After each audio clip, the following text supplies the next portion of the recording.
Boa noite a todos. Então, voltando aqui para mais um Clube Leitura e Graça. Voltamos, então, na nossa quarta reunião, caso engano, quarta ou quinta reunião, já até perdi as contas, porque esse livro aqui tem sido muito interessante. Estamos lendo o livro Em Defesa do Preconceito, a necessidade de ter ideias pré-concebidas, de Theodore Dalrymple. E é um livro bastante interessante, um livro de cultura em geral, dentro da classificação de livros que nós temos aqui no Clube Leitura e Graça. E com isso, hoje vamos conversar do capítulo 21 em diante. Vamos ver até onde vamos hoje. E aí, eu já quero, então, só pegar aqui alguns lembretes, né? Nós criamos o Instagram do Clube Leitura e Graça, então, se você ainda não segue, como é que é o Instagram, Bela? @Clube Leitura e Graça, certo? Que cara é essa, Bela? É isso mesmo, não é isso? Então, tá bom. Acabamos de criar o Instagram, lançamos entre ontem e hoje.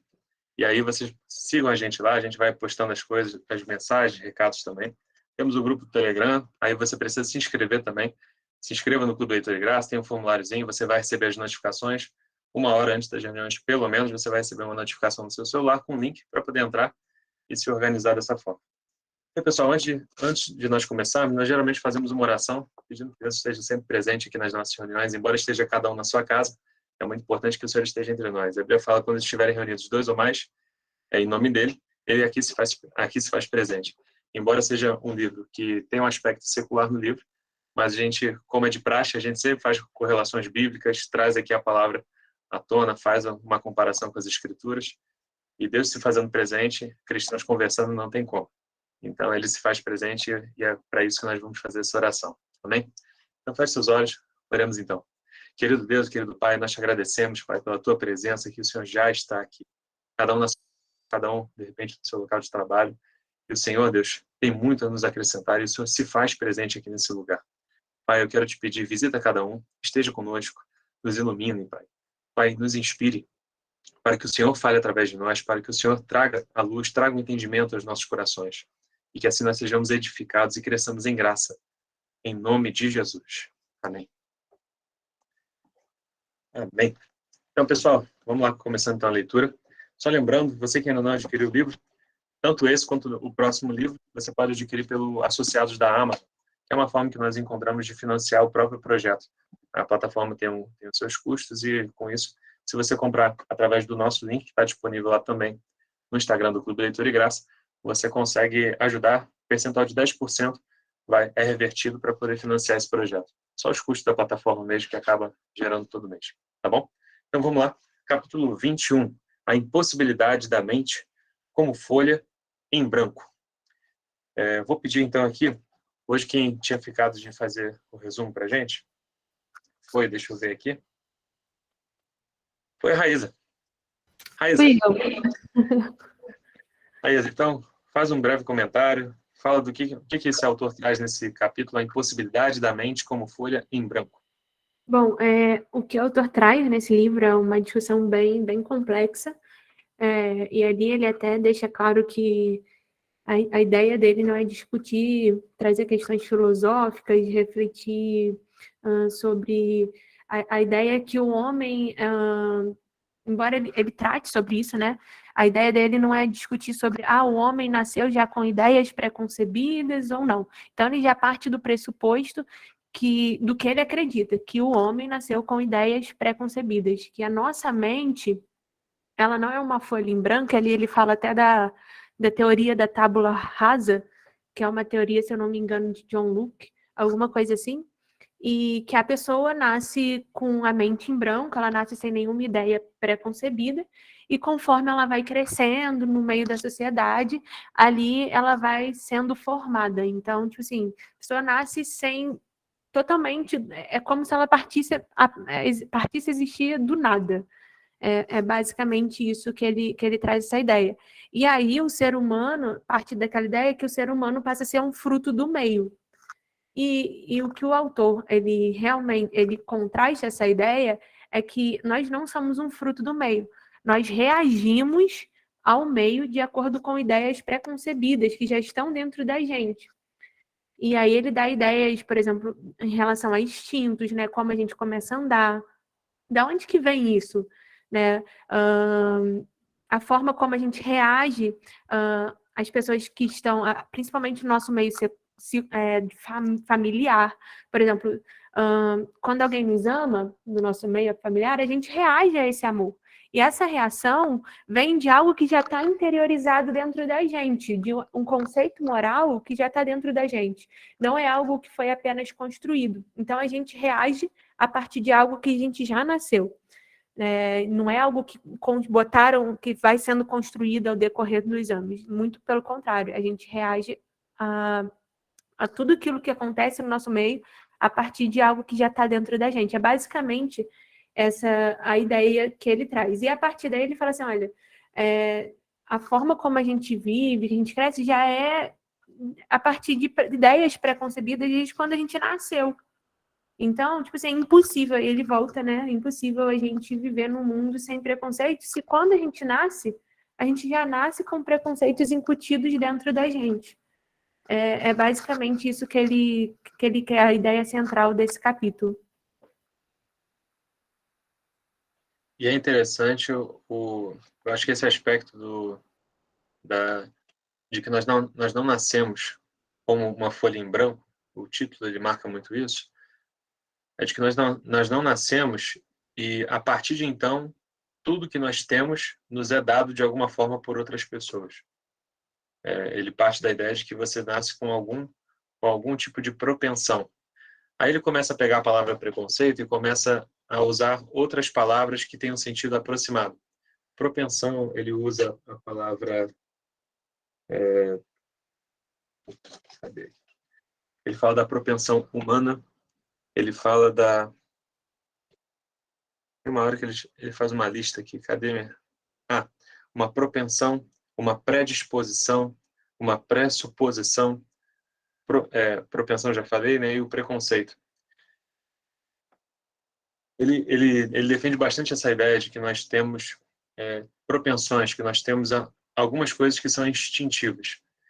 E não é que nós não vamos desenvolver características, nós não vamos desenvolver conhecimentos, nós desenvolveremos muita coisa. Nenhum desses conhecimentos, e ele defende essa ideia citando alguns autores.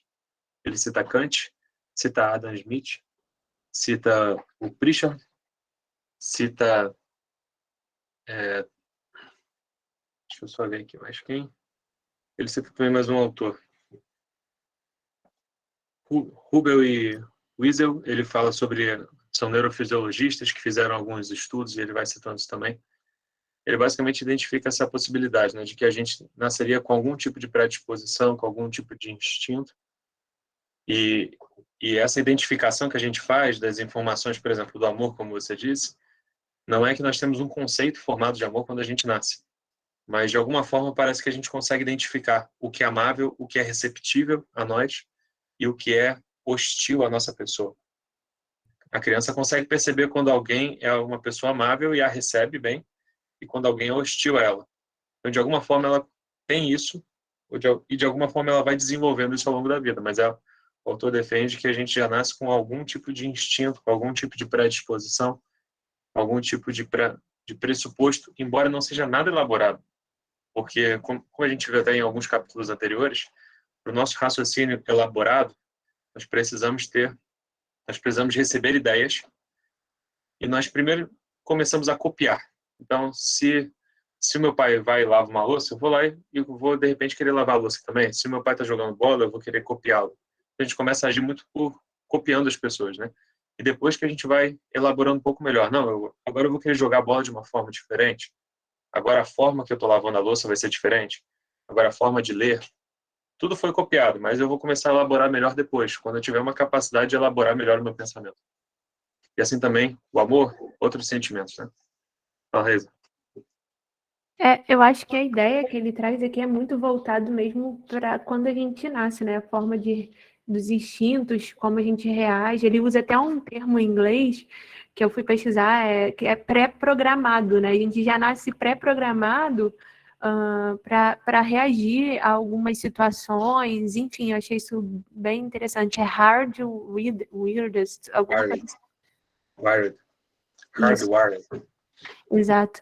E aí, eu achei bem interessante isso, porque de fato é o que acontece e bate muito com, trazendo aqui para a nossa filosofia cristã, né? Embora não é muito bem essa palavra, Nossa forma de ver o mundo, né? Seria é a melhor. nossa cosmovisão cristã, a forma como a gente entende o mundo, é basicamente isso. A gente não nasce a partir do nada, né? Em folha em branco. A gente é feito à imagem e semelhança de Deus. Então a gente já nasce com a impressão do próprio Deus na nossa vida, né? E também com as características, né, as marcas, por exemplo, do próprio pecado, né? Todo mundo que nasce já nasce condenado, segundo a palavra de Deus, mesmo uma própria criança. E aí a gente poderia pensar, o mundo é uma folha em branco. Então, uma criança, ela nasce sem pecado? Não é o que a palavra de Deus fala. A partir dessa concepção de que a gente nasce a partir dessa folha em branco, a gente assumiria também que as crianças nascem sem pecado. E não é o que a palavra de Deus fala. Por exemplo, Davi, ele fala que foi concebido em pecado, né? Tanto é que Jesus ele teve que vir de uma virgem, porque se ele nascesse de um relacionamento conjugal de forma natural, ele nasceria sobre o pecado, né, sobre a natureza carnal, humana. E não é o que acontece. Então, é basicamente isso que o autor trata, né? Ele até depois fala a questão, ele não está tratando da predestinação, enfim, aí já são outros assuntos, mas acho bem interessante fazer esse paralelo, porque é uma questão que às vezes conflita com a própria palavra de Deus. Uhum. E você vê que o autor também ele fala um pouco sobre Deus no primeiro parágrafo ainda, né? Tentando mostrar que essa ideia dele de que nós não somos uma tábula rasa, ele fala que isso não é uma coisa realista. Logo no final, ele fala assim: tomando-se o relativo do homem, né, tomando-se o tamanho relativo do homem e aquele do meio no qual ele vive e lida, uma seleção para onde orientar a sua atenção foi sempre algo necessário. Então, o homem ele sempre precisou, no meio de tanta informação que tem ao redor, ele precisava focar a sua atenção. Só que para eu conseguir focar a minha atenção, eu preciso ter uma predisposição em que eu vou observar. E ele cita, depois ele até vai citar um exemplo do som de um rugido de leão e do próprio caminhar. De alguma forma, o ser humano ele aprendeu a identificar a diferença entre o rugido de um leão e o som do próprio caminhar e perceber qual é o som que é hostil e qual é o som que é natural, que não é nada hostil, não é nada ameaçador. E no final do parágrafo, ele fala assim, sobre a importância de nós selecionarmos a nossa atenção, ele cita, apenas a mente de Deus poderia participar igualmente de tudo de uma vez. O que seria a onisciência, né? Só Deus é onisciente, só Ele é capaz de saber de todas as coisas ao mesmo tempo, sem precisar tirar a sua atenção de um para colocar no outro. Ele tem a capacidade de ter atenção em tudo. E isso não prejudicar a qualidade daquilo que ele está vendo, né? Nós não, se a gente, embora tenha pessoas que saibam, sejam multitarefas, né, consigam fazer mais de uma coisa ao mesmo tempo, a gente sabe que isso prejudica a atenção. Alguém mais quer comentar sobre esse capítulo? Alguma anotação que tenha feito? Ele fala das ideias a priori, né? Ele cita que essas ideias, o que seriam esses preconceitos, numa ideia de que o indivíduo não é uma tábula rasa, ele fala das ideias a priori. E ele fala dessas ideias a priori na visão do Kant. Você consegue dar um panorama geral sobre cada um dos autores que ele citou, Raíssa? Você chegou a anotar alguma coisa do tipo? Não? Ele cita Kant, ele cita Freud, deixa eu ver mais quem. Ele cita um economista que também é filósofo, que fala, antes de ser economista, Adam Smith. Adam Smith. Deixa eu ver mais quem. J.C. Pritchard. É basicamente esses mesmo. Esses E mesmo. Karl Popper. Isso. É Kant, Filósofo. Freud. Isso. Então, o Essa... Kant ele fala das ideias a priori, né? De que nós, na visão dele, existiria uma pré-condição para qualquer pensamento. De que nenhum pensamento é um pensamento solto. Todo pensamento que nós temos, ele tem uma pré-condição. Você não elabora um pensamento sem ter nenhuma pré-condição. Você sempre vai elaborar um pensamento tendo algum tipo de ideia a priori, que eles chamam. Então seria uma falácia dizer assim, não, eu sou uma pessoa completamente sem preconceito. Na verdade, a própria elaboração de qualquer pensamento na ideia do Kant, para isso você precisa estar firmado sobre alguma ideia pré-concebida, alguma ideia a priori. Antes de chegar a alguma conclusão, você parte de alguma coisa. E, e é o que eles chamam dessas ideias a priori. Alguém mais quer comentar sobre esse capítulo? Ô, Paulo, Alguma eu só coisa que chama atenção? achei interessante a parte que ele fala da tribo que perdeu os preconceitos e acabou perdendo a noção do que é certo e errado. E aí eles viviam numa forma de canibalismo, os filhos se alegravam quando a mãe morria, é uma forma bem... ele até relata ali, né, que o... Ah, esqueci o nome, o antropólogo, ele não viu nenhum ato de gentileza ali, pelo contrário, só coisas terríveis. Aqui nesse capítulo, ele traz um antropólogo chamado Colin, não sei como é que fala essa palavra, Colin Turnbull, Turnbull, acredito. Colin Turnbull. E esse antropólogo, ele foi visitar uma tribo em Uganda, é a tribo dos Ika, Ik. E parece que ele foi observando o comportamento dessa tribo. E ele dá uma analisada geral, ele mostra sobre essa tribo, que ele seria uma tribo muito primitiva. Ele até faz uma ressalva, se é que é permitido hoje em dia eu chamar alguém de primitivo, né? Mas ele fala que essa tribo, ela viveu eles foram expulsos da sua terra, do seu território original, e foi uma tribo que viveu sempre atacado pelas tribos ao redor. Na África, a história africana tem muito disso, né? Pequenas tribos que brigavam muito entre si, então eles viviam sempre preparados para a guerra e sempre guerreando, né?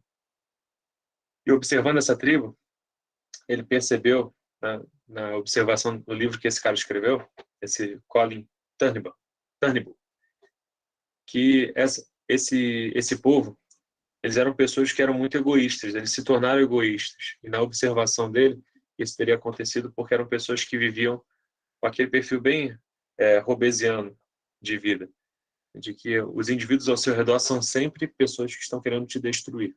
Então, as tribos ao redor da tribo do Zik eram sempre pessoas que estavam querendo destruí-los. Só que isso foi tirando construções, ideias, e eles chamam até dos próprios preconceitos, em que esses indivíduos eles foram perdendo um pouco da sua naturalidade, do seu amor ao outro ser humano. Então ele coloca que, por exemplo, os filhos eles riam com a morte das suas mães quando outras pessoas as matavam. Os filhos eles riam, eles tinham essa reação de rir. Em outro episódio ele fala que a fonte de divertimento para o Zik era o sofrimento, quando o sofrimento do outro era maior. Então, naquela cultura, quando outra pessoa sofria, independente se fosse a própria mãe, quando outra pessoa sofria, eles se divertiam com aquilo. Tamanha a vida do sofrimento deles, a forma como eles enxergavam o mundo, de que sempre outra pessoa estava ali para atacá-lo, para destruí-lo, para fazê-lo sofrer. E essa visão de mundo que mudou. E o autor faz essa observação que a Raíssa colocou. Aqui parece que tínhamos um povo que perderam o seu preconceito e as suas ideias pré-concebidas sobre aquilo que é certo e aquilo que é errado. Eles não tinham mais essa ideia. E o resultado chegou a esse tipo de comportamento. Um filho ri da própria mãe sendo morta por outra pessoa. Esse capítulo também ele fala algumas coisas interessantes sobre a nossa reação sobre a catarse. Na verdade, ele vai abordar um outro assunto antes ainda disso. Na penúltima página, quando ele fala que a verdade, seja a verdade que nós nascemos com essas predisposições, essas características elas vão sendo moldadas. Quer dizer, embora nós tenhamos predisposições, pressuposições, que nós tenhamos propensões a agir de determinadas maneiras, na visão desse autor,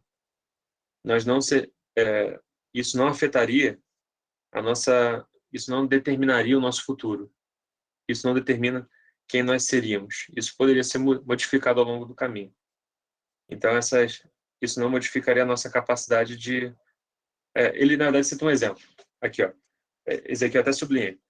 Ninguém há de supor que a capacidade inata de uma pessoa para aprender a falar determina o que essa pessoa de fato dirá. Quer dizer, não é porque nós somos predestinados, não é porque nós temos preconceitos, temos predisposições ou propensões, que nós vamos falar alguma coisa específica. Nós vamos agir daquela forma. Nossos preconceitos, pressuposições, enfim, predisposições, eles podem ser moldados.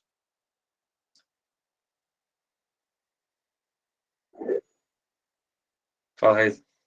Ô, Paulo, eu tô conversando aqui no chat e a Bruna Eu não falou. estou olhando o chat. Desculpa. A Bruna até comentou um negócio bem interessante, a Bruna Vieira, sobre a doutrina das ideias inatas de Platão. E se eu não me engano, o autor cita isso aqui no capítulo, eu não sei se foi nesse capítulo ou no próximo.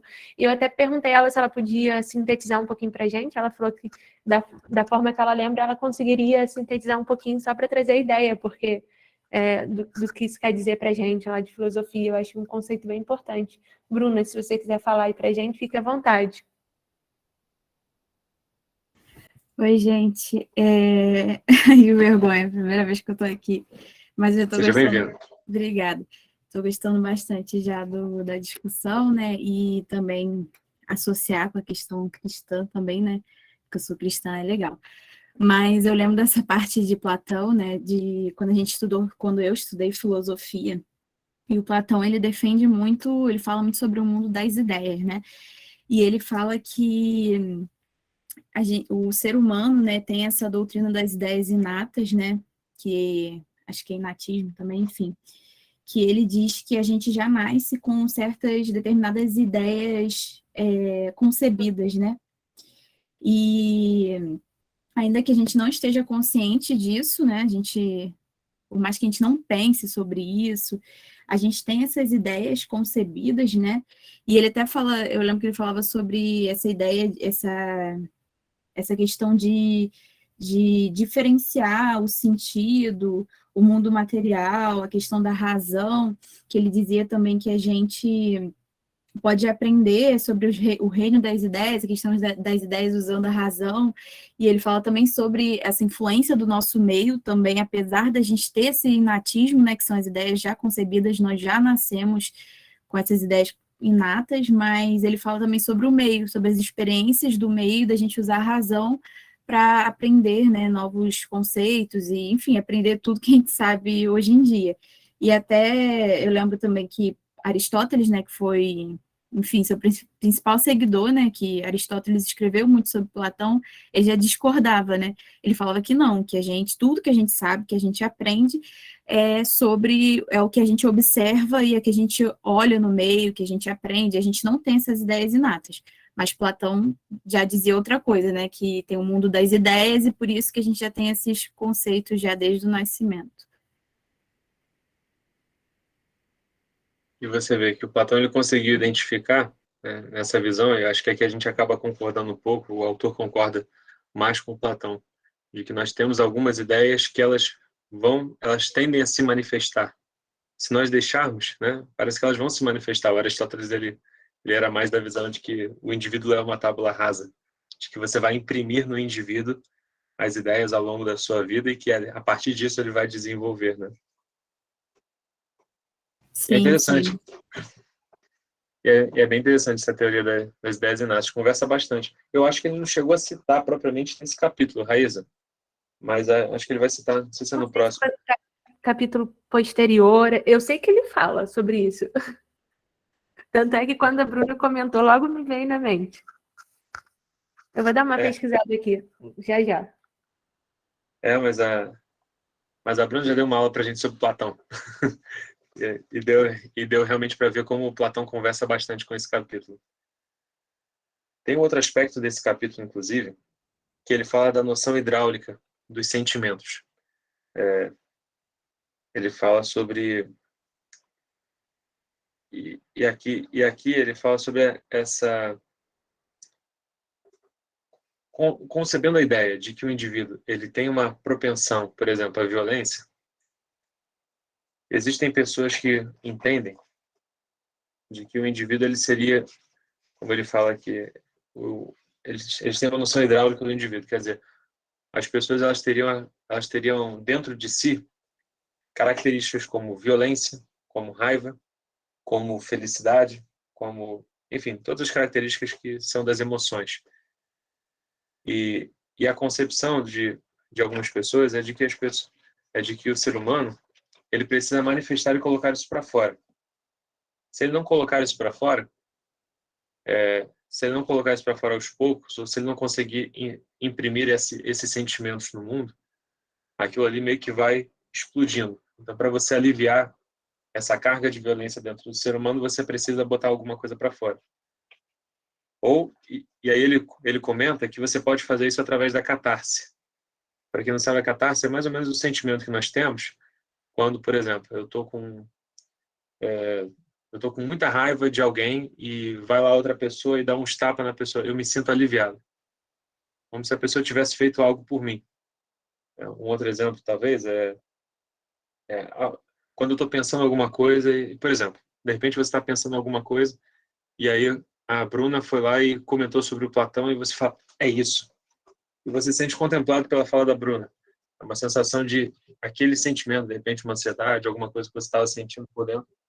E alguém vai e coloca aquilo para fora, expressa de repente em palavras melhores do que talvez você conseguiria expressar, ou teve a oportunidade de fazer isso antes de você e você se sente contemplado. É sentimento de catarse. Uma figura até de linguagem, né? Ele coloca que isso seria... algumas pessoas veem dessa forma. E outras não concordam. Ele coloca que existe essas duas visões de mundo. De que você poderia enxergar que o ser humano ele tem essa noção hidráulica de que ele está sempre... ele está cheio de violência. Para poder se esvaziar disso, ele precisa botar para fora ou ter isso em forma de catarse. Outras pessoas acham que não. O indivíduo não é uma garrafa que você só vai preenchendo de sentimentos. Acho que é isso. Alguém mais quer comentar sobre esse capítulo? Senão a gente avança. Ele falou, na verdade, sobre Gente, fala também, tá? Não é só eu que tenho que ficar falando, não. Ele falou sobre um experimento de dois caras chamados Rubel e Wiesel, na década de 50 e 60. São neurofisiologistas.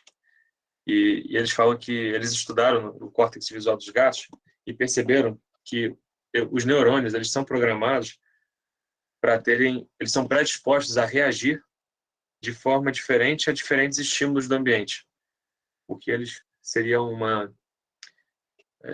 um indício científico de que o ser humano ele tem propensão a agir e reagir de determinadas formas, mas não só a ação dele. O ser humano tem propensões, ele tem o que seria que o autor está chamando de preconceitos. E ele faz isso estudando os gatos, de que os seres vivos eles teriam determinadas propensões. Aqui eles viram um indício e sugeriram dessa forma, a partir dos estudos com os gatos, de que os neurônios no córtex dos gatos, de acordo com algum estímulo, com determinado estímulo do ambiente, o neurônio ele tem uma predisposição a reagir e a, enfim, liberar determinado sinal para diferentes regiões do cérebro de acordo com o estímulo que ele recebe. Então, seria mais um indício de que o nosso cérebro ele funcionaria mais ou menos como um computador. Nesse aspecto, mais ou menos como um computador. Ele teria uma predisposição a agir de cada forma, teria uma programação. Se você colocar A mais B, o computador está programado para fazer C. Se eu colocar Ctrl C no meu computador, ele vai copiar. Colocar Ctrl V, ele vai colar. Então, seria mais ou menos isso. Uma propensão, algum tipo de programação que o neurônio tem uma propensão a agir de determinada forma.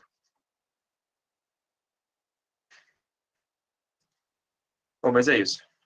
Alguém mais quer comentar sobre esse capítulo? O que acham algo que tenha achado interessante? Eu quero que vocês falem. Gostei da participação da Bruna. Chegou bem, Bruna. Então vamos avançar para o próximo capítulo. Chegou bem. Então vamos lá, próximo capítulo 22. Capítulo 22, o título é o seguinte: o ideal de igualdade, de oportunidade, como conceito necessário para um mundo sem preconceito. O ideal de igualdade de oportunidades como conceito necessário para o mundo sem preconceito. Quem pode me falar desse capítulo? Eu acho que era eu de novo, mas se alguém quiser comentar, e depois eu vou fazendo alguns adendos, eu acho que seria interessante alguém que já leu, quer compartilhar aqui com a gente a visão que ele teve, senão eu dou prosseguimento. Vamos ver. Alguém mais pode comentar sobre esse capítulo? Então depois a Raíza vem e complementa.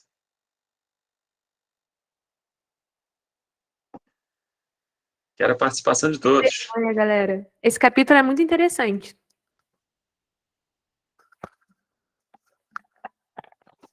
Então eu vou começar. A gente vai dando as deixas aí para a galera vir comentando. Então, eu achei bem interessante esse capítulo, porque basicamente o que ele traz para a gente é que esse conceito de igualdade, igualitarismo, enfim, é meio que uma coisa utópica e real de se acontecer. E quando aconteceu, em alguns países, na verdade, né, que tentaram implementar essa questão de igualdade suprema, foi um desastre, acabou em totalitarismo, em mortes, enfim. E a ideia não foi plenamente concretizada com sucesso. Ela, na verdade, não obteve sucesso. Então, o que ele vem mostrando para a gente é que essa ideia de igualdade, igualitarismo, é basicamente utópica. E por quê? Ele traz algumas informações sobre isso, alguns conceitos para explicar a gente por que ele defende que isso é basicamente uma utopia. Bom, ele pega o exemplo, por exemplo, ele dá o exemplo da desigualdade de faixa etária, vamos dizer assim, não é faixa etária, de longevidade, né, de vida. E aí, ele pega e fala assim, olha, aqui na Inglaterra, que é de onde ele é, volta e meia sai estudos a respeito de estatísticas de longevidade, e que mostra a desigualdade, eu esqueci o nome de... Ai, caraca, deixa eu lembrar aqui. Eu anotei, mas a minha anotação tá meio...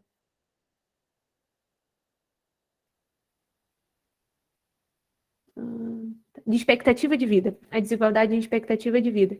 E aí ele mostrou que, segundo os dados lá estatísticos, mostrava que os ricos viviam mais do que as pessoas pobres. E aí, ele falava assim, cara, por que isso pode acontecer? Nos dados, nos estudos que vinham mostrando essa desigualdade de expectativa, onde os ricos viviam mais do que os pobres, não mostravam que os maus hábitos, por exemplo, das pessoas pobres. Por que elas morriam antes? Né? Então, ele trazia esse questionamento. E uma coisa que ele fala, que eu achei muito interessante, é assim, que quando você vem com essa ideia, vamos reduzir a desigualdade, nunca é uma questão só, vamos dizer assim, matemática. Porque, por exemplo, você pode dizer que vai reduzir a desigualdade de longevidade de vida, reduzindo a longevidade de vida dos ricos. Por exemplo, se os ricos vivem em média até 81 anos e os pobres vivem em média até 61 anos de vida, a gente pode diminuir a longevidade de vida dos ricos e você está reduzindo a desigualdade entre eles. Então, não é uma questão meramente matemática. Normalmente... Nivelando todo mundo por baixo, né? Então, nivelando exatamente. Ninguém pode viver muito. Vamos ver todo mundo pouquinho, para ninguém ficar diferente. Exato. Não é uma questão meramente matemática, né? Só tem sempre uma ideia por trás. E aí é o que está o problema. Porque quando vem essa questão de, por exemplo, ele dá um exemplo também da desigualdade social, né? Porque algumas pessoas são mais ricas e as outras são mais pobres. E ele fala assim, olha, a gente pega esse parâmetro de desigualdade social e hoje está mais que provado, se você buscar dados estatísticos, que a gente vive num mundo onde a mobilidade social é muito grande, onde as pessoas saem da pobreza e enriquecem.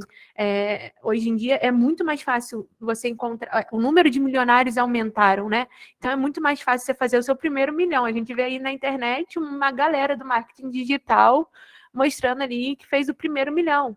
Então hoje em dia é muito mais fácil você sair da pobreza do que antigamente.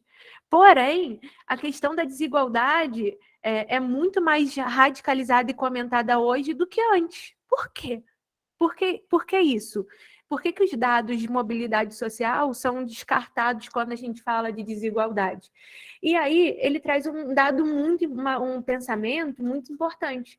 Ele fala assim, olha, por que nesse ambiente de mobilidade social, onde as pessoas têm a probabilidade de saírem da pobreza, não é trazido para debate, não é trazido para uma análise. E aí, quando você olha a desigualdade social, você olha como um ato de injustiça, e não como um ato de justiça.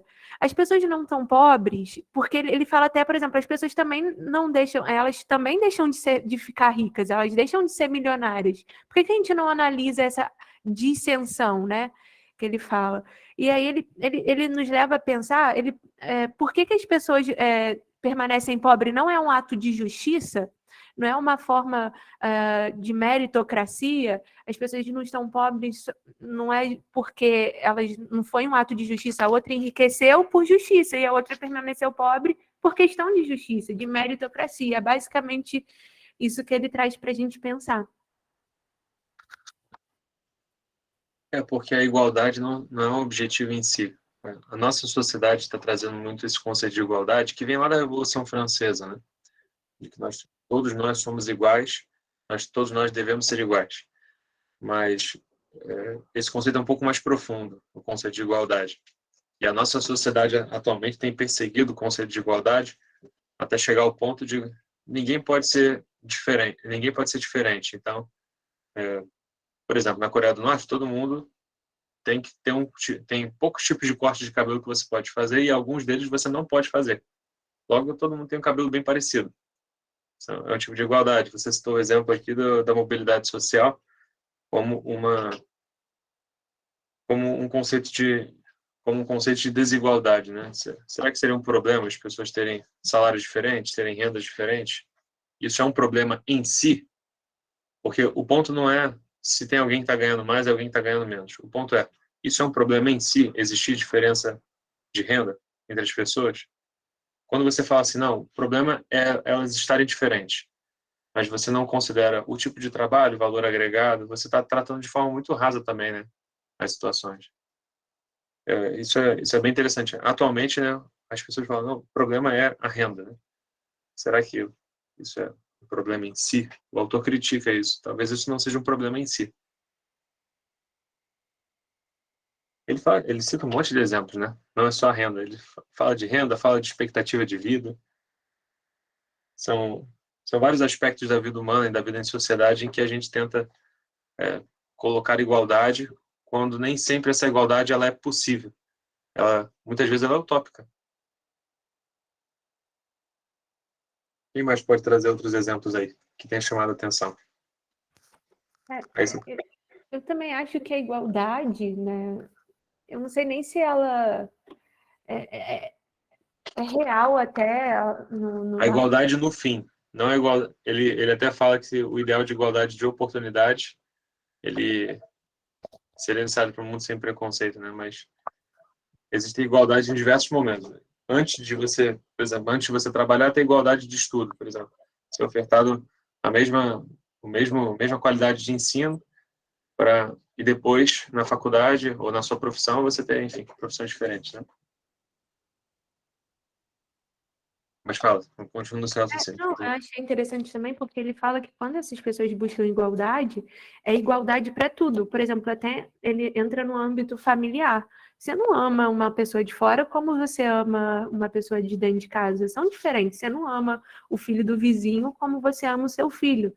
Então, é basicamente que ele fala que quando a gente esse padrão de igualdade que se busca hoje é muito perigoso. Ele vai até direcionar essa questão no capítulo abaixo.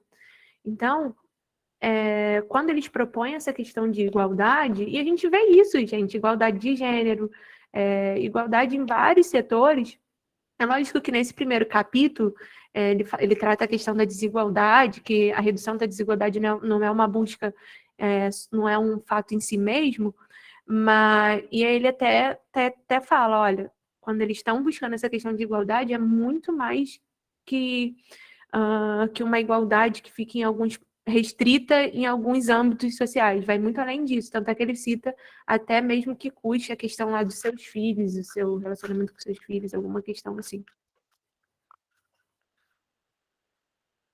Como é que seria esse aspecto do relacionamento com os filhos? Fala melhor pra gente. Como que essa igualdade se manifestaria no relacionamento com os filhos?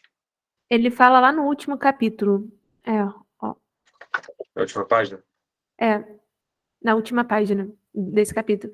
E para que exista uma sociedade na qual haja uma real igualdade de oportunidades, a eliminação do preconceito, incluindo-se aquela em favor dos próprios filhos, será requerida.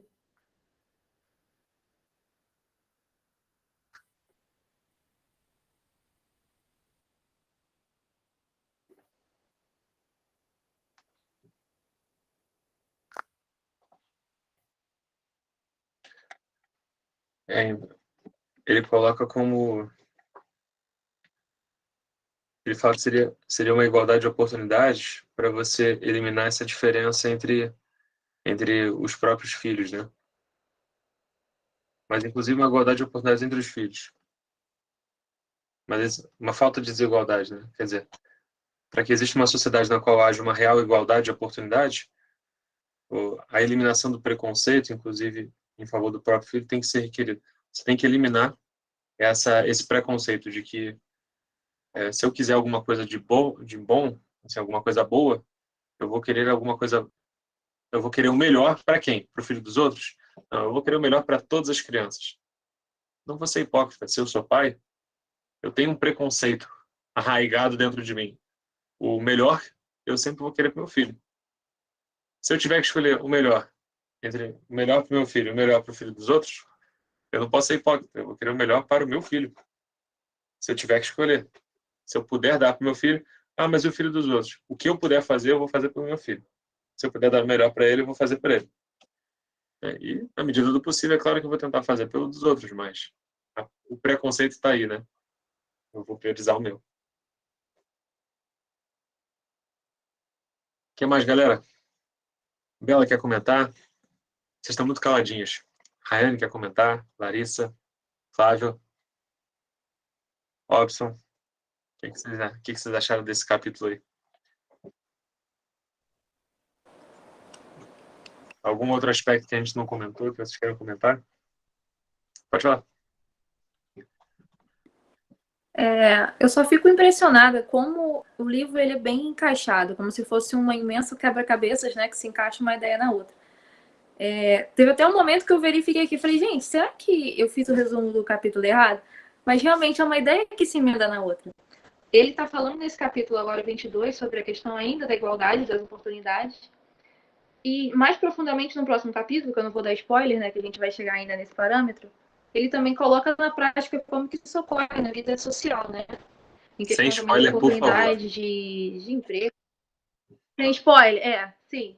Mas, assim, o que eu acho mais engraçado é como que ele inicia a narrativa dele, isso é uma observação, ele inicia a narrativa dele deixando com que a gente tomemos nossas próprias ideias e decisões. Aí a gente fica cheio de expectativas e conforme a leitura, ele nos traz os argumentos da ideia dele e a gente para e fala, realmente, é verdade, verdade. Porque ele não traz somente a ideia dele, ele traz baseado em fatos e eles nos mostram fatos ocorridos anteriormente e fatos atuais. Isso foi só uma observação mesmo, como que a gente estava até brincando esses dias no grupo. Eu até coloquei aquele meme do pica-pau, fui tapeado! Porque realmente a gente começa com uma ideia fixa e continua lendo, continua a leitura e ele convence a gente da ideia dele. É excelente mesmo, uma excelente escolha de leitura. Eu gosto muito quando ele usa exemplos bem simples para mostrar conceitos mais complexos. Porque se a gente for pegar, por exemplo, sobre alguns temas que são polêmicos hoje em dia, se a gente for falar sobre casamento gay, se a gente for falar sobre perfil de distribuição de renda, por exemplo, a gente está falando sobre renda de pessoas ricas, esse tipo de assunto. Se a gente for falar sobre questões polêmicas, as pessoas geralmente trazem as suas emoções e vão partir para qualquer discussão que seja baseado nisso. Mas ele pega conceitos que são aplicáveis também a questões polêmicas, mas ele traz para questões mais simples. e nos faz enxergar com exemplos simples como que isso na verdade não é bem assim. O caminho é por outro lado, né? Ele vai mostrando a gente o conceito. Quando a gente chegar em questões mais complexas, questões que são muito debatidas, fica mais prático. A gente já começou a sedimentar algumas ideias, já começou a perceber algumas coisas, né? O livro é uma construção bem elaborada. Rayane? Então, eu cheguei agora, né? Não sei se vocês já comentaram sobre isso, mas algo que me chamou muita atenção nesse capítulo é quando ele fala sobre a igualdade de resultados. E daí eu posso dar até um exemplo, por exemplo, da minha família, do qual meu pai, dentre os irmãos dele, as irmãs, né? Ele, no caso, ele escolheu algo diferente que elas. Ele escolheu estudar, se dedicar aos estudos, prestou concurso público. Já as irmãs dele, não. E eles tiveram resultados diferentes, né? Porque as escolhas foram diferentes. E a gente pode observar isso, né? Na nossa realidade. A gente não pode querer impor a igualdade de resultados se as pessoas fazem as escolhas diferentes. E a gente vê muito isso, né?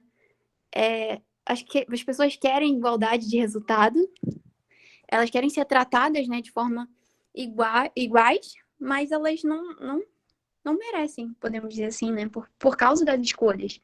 Seria injusto, né, tratar todas as pessoas iguais. Até porque as pessoas têm liberdade também, né? Então você não pode impor, falar, todo mundo vai fazer isso. Às vezes a pessoa não quer fazer aquilo. E a gente vê muito isso também no mundo empresarial. Não adianta a pessoa ficar rica. Posso falar algo aqui da minha área, né, que é a administração. Não adianta a pessoa querer ficar rica investindo em renda fixa, né? Em algo que não é muito arriscado, não vai trazer muitos retornos. Agora, a pessoa que se arriscar mais nos investimentos mais arriscados, o retorno vai ser maior. E assim no mundo empresarial também. As pessoas não ficam ricas por acaso. É muito difícil você ver uma pessoa ficando rica por acaso. Realmente houve um esforço, houve riscos que a pessoa enfrentou, a pessoa teve uma ideia. E, todas as pessoas têm a oportunidade de fazer isso, superar os obstáculos que são comuns da vida, né? Mas muitas não escolhem esse caminho. Então, a gente não pode querer ter os mesmos resultados. Então, realmente, isso me chamou muita atenção. E é muito real. A gente vê muito o discurso, né, da igualdade social, da igualdade econômica. Mas como assim igualdade econômica se as pessoas não estão fazendo as mesmas coisas? E a pessoa tem liberdade. A pessoa pode querer ser um professor, ser um gari. Qual é o problema? É a escolha da pessoa. Mas a pessoa pode escolher também estudar, ser médico, né?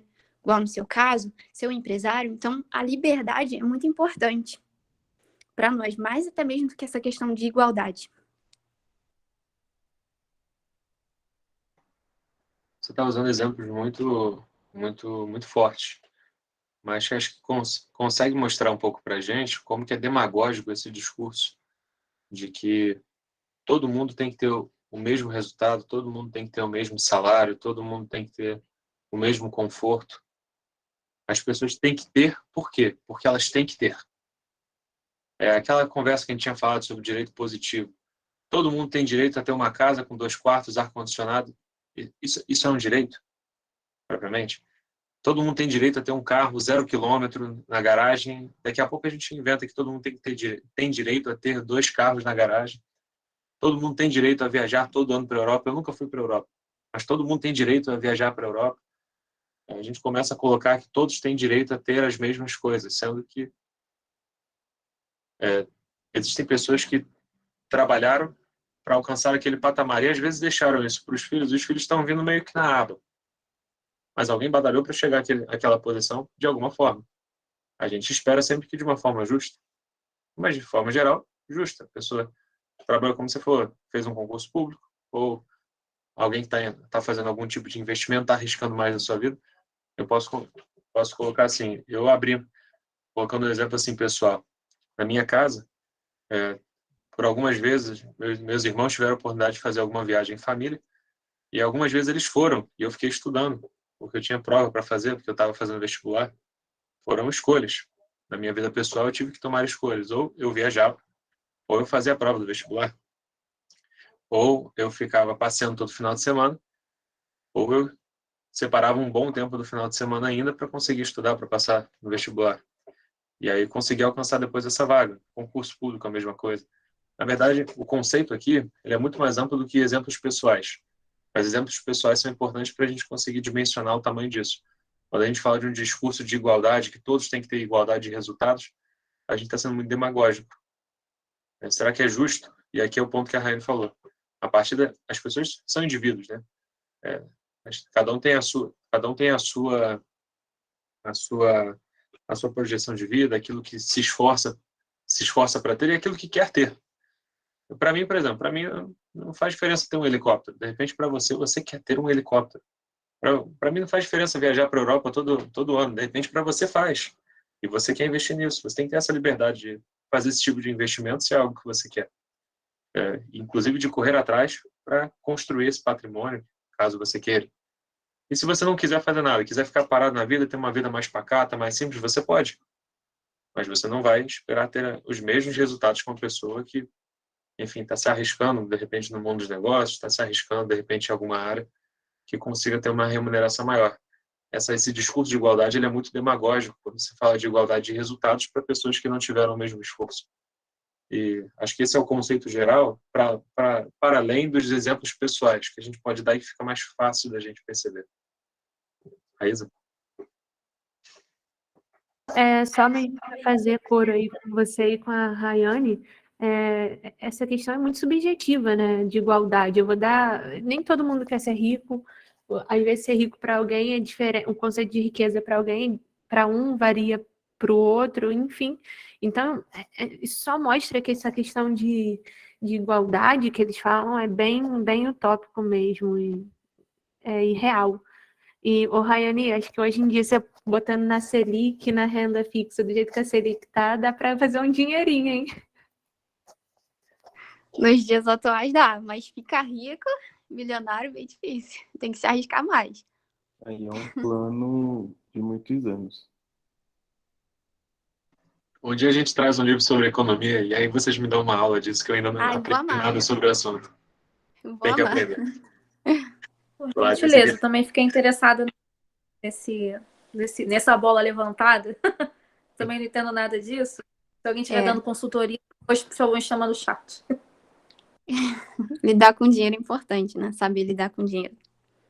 Muito importante. Deixa eu passar a bola para a Larissa, que queria comentar também. Então, gente, é só mesmo para concordar, né, com tudo que vocês falaram. E é igual você falou, né, Paulo, que isso vai para além dos nossos exemplos pessoais, né? A própria palavra fala que quem busca, encontra. Quem não busca, não encontra. Então, a partir do querer, né, eu quero encontrar a Deus, eu quero encontrar o Senhor, então eu vou agir, vou buscar. Mas quem não busca não vai ter o resultado. Então, até no reino de Deus, aquilo que a gente vai receber como recompensa também depende da nossa atitude, né? Depende muito daquilo que a gente faz. E assim é com a nossa vida profissional, em todas as áreas da nossa vida, né? Quando a gente se dedica, a gente tem um resultado. Quando a gente não se dedica, a gente não tem o resultado. E não adianta a gente querer ter o mesmo resultado que o fulano, sendo que a gente não está fazendo a mesma coisa que o fulano está fazendo, né? Seria isso. Jeremias 29, 13, né? E buscar-me-eis e me achareis quando me buscardes de todo o vosso coração. Não, se eu fizer uma oração, Deus tem que me ouvir? Deus vai me ouvir, se eu orar com fé. Deus coloca condicionantes, né? Então não é qualquer oração que Deus ouve. Deus não trata os seus filhos da mesma forma. Isso parece uma coisa horrorosa, de repente, nos dias de hoje, né? No mundo atual. Mas Deus não trata da mesma forma. A pessoa que procura viver em santidade, a pessoa que crê, da pessoa que vive uma vida completamente desregrada, Deus não pode tratar da mesma forma. Uma pessoa que vive buscando e que o busca de todo o coração, Deus vai tratar da mesma forma que uma pessoa que não está nem aí para Deus. Como Deus pode tratar da mesma forma? Ele pode É claro que tem algumas nuances, né? Mas, de forma geral, o tratamento ele vai vir a partir disso. Você vai encontrar Deus quando você buscá-lo de todo o seu coração, como diz Jeremias 29. Fala, Rani. Então, só para fechar aqui, que eu tinha separado um versículo, e eu esqueci de citar, que é aquele de Gálatas, que diz que tudo que o homem plantar, isso ele vai colher, isso colherá. E que ele até fala, né, de Deus não se zomba, nem se deixa escarnecer, né, Deus vê tudo. Então, tudo que o homem plantar, é isso que ele colherá. Então, esse é um princípio bíblico. Nós, como cristão, né, eu como cristã, tenho que me guiar por esse princípio, e não pelas filosofias do mundo e tal. Então, é um princípio bíblico de colher o que se plantar, né? Não do que o outro plantou. E uma questão aqui também bem interessante é que pobreza é algo espiritual. A gente às vezes não entende isso, mas pobreza é algo espiritual. Então, a forma, às vezes, como as pessoas tratam a pobreza é totalmente de uma ótica que não tem a ver com a palavra de Deus, né? Então, é basicamente isso. Fica aí a sugestão da gente trazer livros que abordem esse assunto também, bem interessante.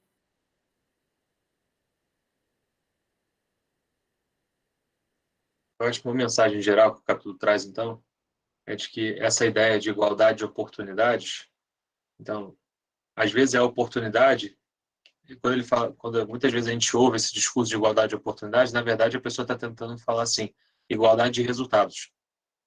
Por exemplo, todo mundo tem que ter a chance de ser médico. Será?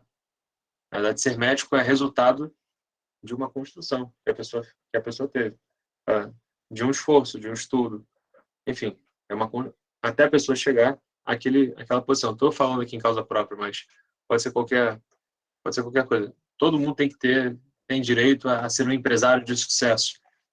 Será? Todo mundo tem direito a ter uma, enfim, a ter uma vida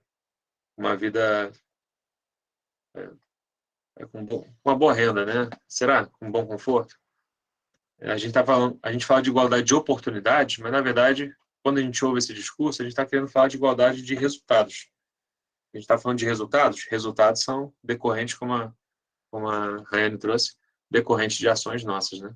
Então são frutos da semeadura que a gente fez. Parece? E a gente vai avançar para o próximo capítulo.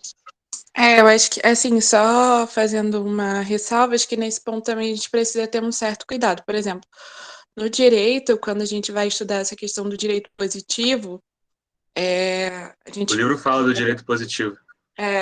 E até mesmo no direito mesmo, na teoria do direito positivo, e até mesmo no direito constitucional, por exemplo, que é a raiz, né? A Constituição é a base de todo o sistema. Ela vai falar, então, tem alguns artigos que são bem assim, todos têm o direito a tananã, tananã, e aí tem uma série de termos, né? Por exemplo, educação, saúde. Então, assim, o que a gente estuda na faculdade, quando você vai estudar direito, nesse conceito de direito positivo todos têm o direito ao mínimo básico para assegurar a dignidade humana. A gente trabalha muito com esse conceito de dignidade da pessoa humana. Então, você tem o direito ao mínimo. Mas, por exemplo, não seria viável, nem do ponto de vista do direito, uma pessoa ir à justiça para requerer uma casa, entendeu? Contra o Estado do nada. Não, a pessoa tem que trabalhar para buscar o direito à moradia, está lá no artigo 6º da Constituição. Isso não quer dizer que o Estado agora vai liberar a pessoa para deixar de trabalhar, para ir ela abrir procurar a Defensoria Pública, entrar com uma ação e requerer uma casa. Quando o direito tenta resguardar esse mínimo, né, seja moradia, educação, saúde, tipo assim, criar estruturas que garantam um acesso igual. E aí é muito importante a gente parar para pensar essa questão do acesso, a diferença da questão do acesso para o resultado. Nem todos vão ter resultados iguais, porque a gente já viu aqui, igual a Rayane falou, nem todo mundo tem a mesma atitude. Entretanto, também a gente não pode negar que sim, em algumas situações, determinados grupos, né, determinadas pessoas têm dificuldades no acesso. E eu acho que a gente também não pode negar isso, né? Que acho que, por exemplo, uma questão seriam das cotas, né, que não é uma abordagem muito, muito inteligente, nem é uma política eficiente do Estado, mas também você não pode chegar ao ponto de negar a questão da deficiência na educação das pessoas negras, você não pode negar a dificuldade de acesso dessas pessoas, entendeu? Então, acho que a gente precisa saber separar, não ser, né, desses discursos, igual hoje em dia o pessoal não, né, vai para o outro lado, né, vai para o outro extremo, não. Então, a gente tem que, sei lá, quase passar a pessoa, botar a pessoa para dentro da universidade sem nenhuma qualificação porque ela é negra, ou porque ela estudou em escola pública. Não, mas a gente também não pode negar a defasagem que há no ensino público. Então, o que o direito hoje tenta, né, garantir essa questão da qualidade da igualdade no acesso, garantir uma igualdade no acesso, não é igualdade, só que realmente a gente não pode exigir uma igualdade de resultados, porque nem todo mundo quer estudar, né? Nem todo negro quer estudar, como nem todo branco quer estudar, né? Então a gente precisa parar para pensar nisso e, assim, claro que tem os exageros, até por parte de pessoas do próprio direito, mas a ideia por trás é isso, é garantir o mínimo, é garantir o básico para a dignidade humana. Que seria o que está por trás dessa teoria do direito positivo. E aí as pessoas meio que pegam a teoria, aumentam e levam para o nível assustador, né? Que é o que a gente vê hoje em dia. Larissa, sobre tudo que você comentou, daria para cada um dos pontos a gente analisar com muita profundidade cada um dos pontos. E eu sei que aqui o objetivo do livro não é se debruçar sobre esse assunto específico, mas acho que um ponto aqui que é comum é que a gente não se perder nas demagogias, né? As demagogias aqui que são colocadas com esse ideal, um ideal de igualdade de oportunidades, você fazer esse tipo de demagogia colocando uma igualdade de resultados. Você está tratando de coisas diferentes. Isso aqui foi um ponto comum que a gente teve. Enfim, e aí acho que é melhor a gente não entrar nessa seara, que senão a gente vai viajar bastante nessa seara, mas eu entendo a sua colocação. Vamos lá, então, para avançar para o próximo capítulo? Capítulo 23. A igualdade de oportunidades é inerentemente totalitária. Larissa, eu quero te ouvir daqui a pouco. Você vai ter que falar de novo. Vamos ver aí. O que você achou também depois desse capítulo? Quero ouvir o que você achou do capítulo 23. Deixa a Bela fazer um breve resumo. Antes. Vamos lá. Gente, deixa eu agradecer a Larissa, porque não sei se a gente estava ligada, não sei o que estava acontecendo. Ela fez uma excelente abertura para a gente iniciar esse capítulo. Anteriormente, a gente estava mencionando bastante sobre igualdade de resultados, né? E aqui ele diz sobre a igualdade de oportunidade, que é realmente, para ela ocorrer, vai ocorrer uma necessidade de um regime totalitário.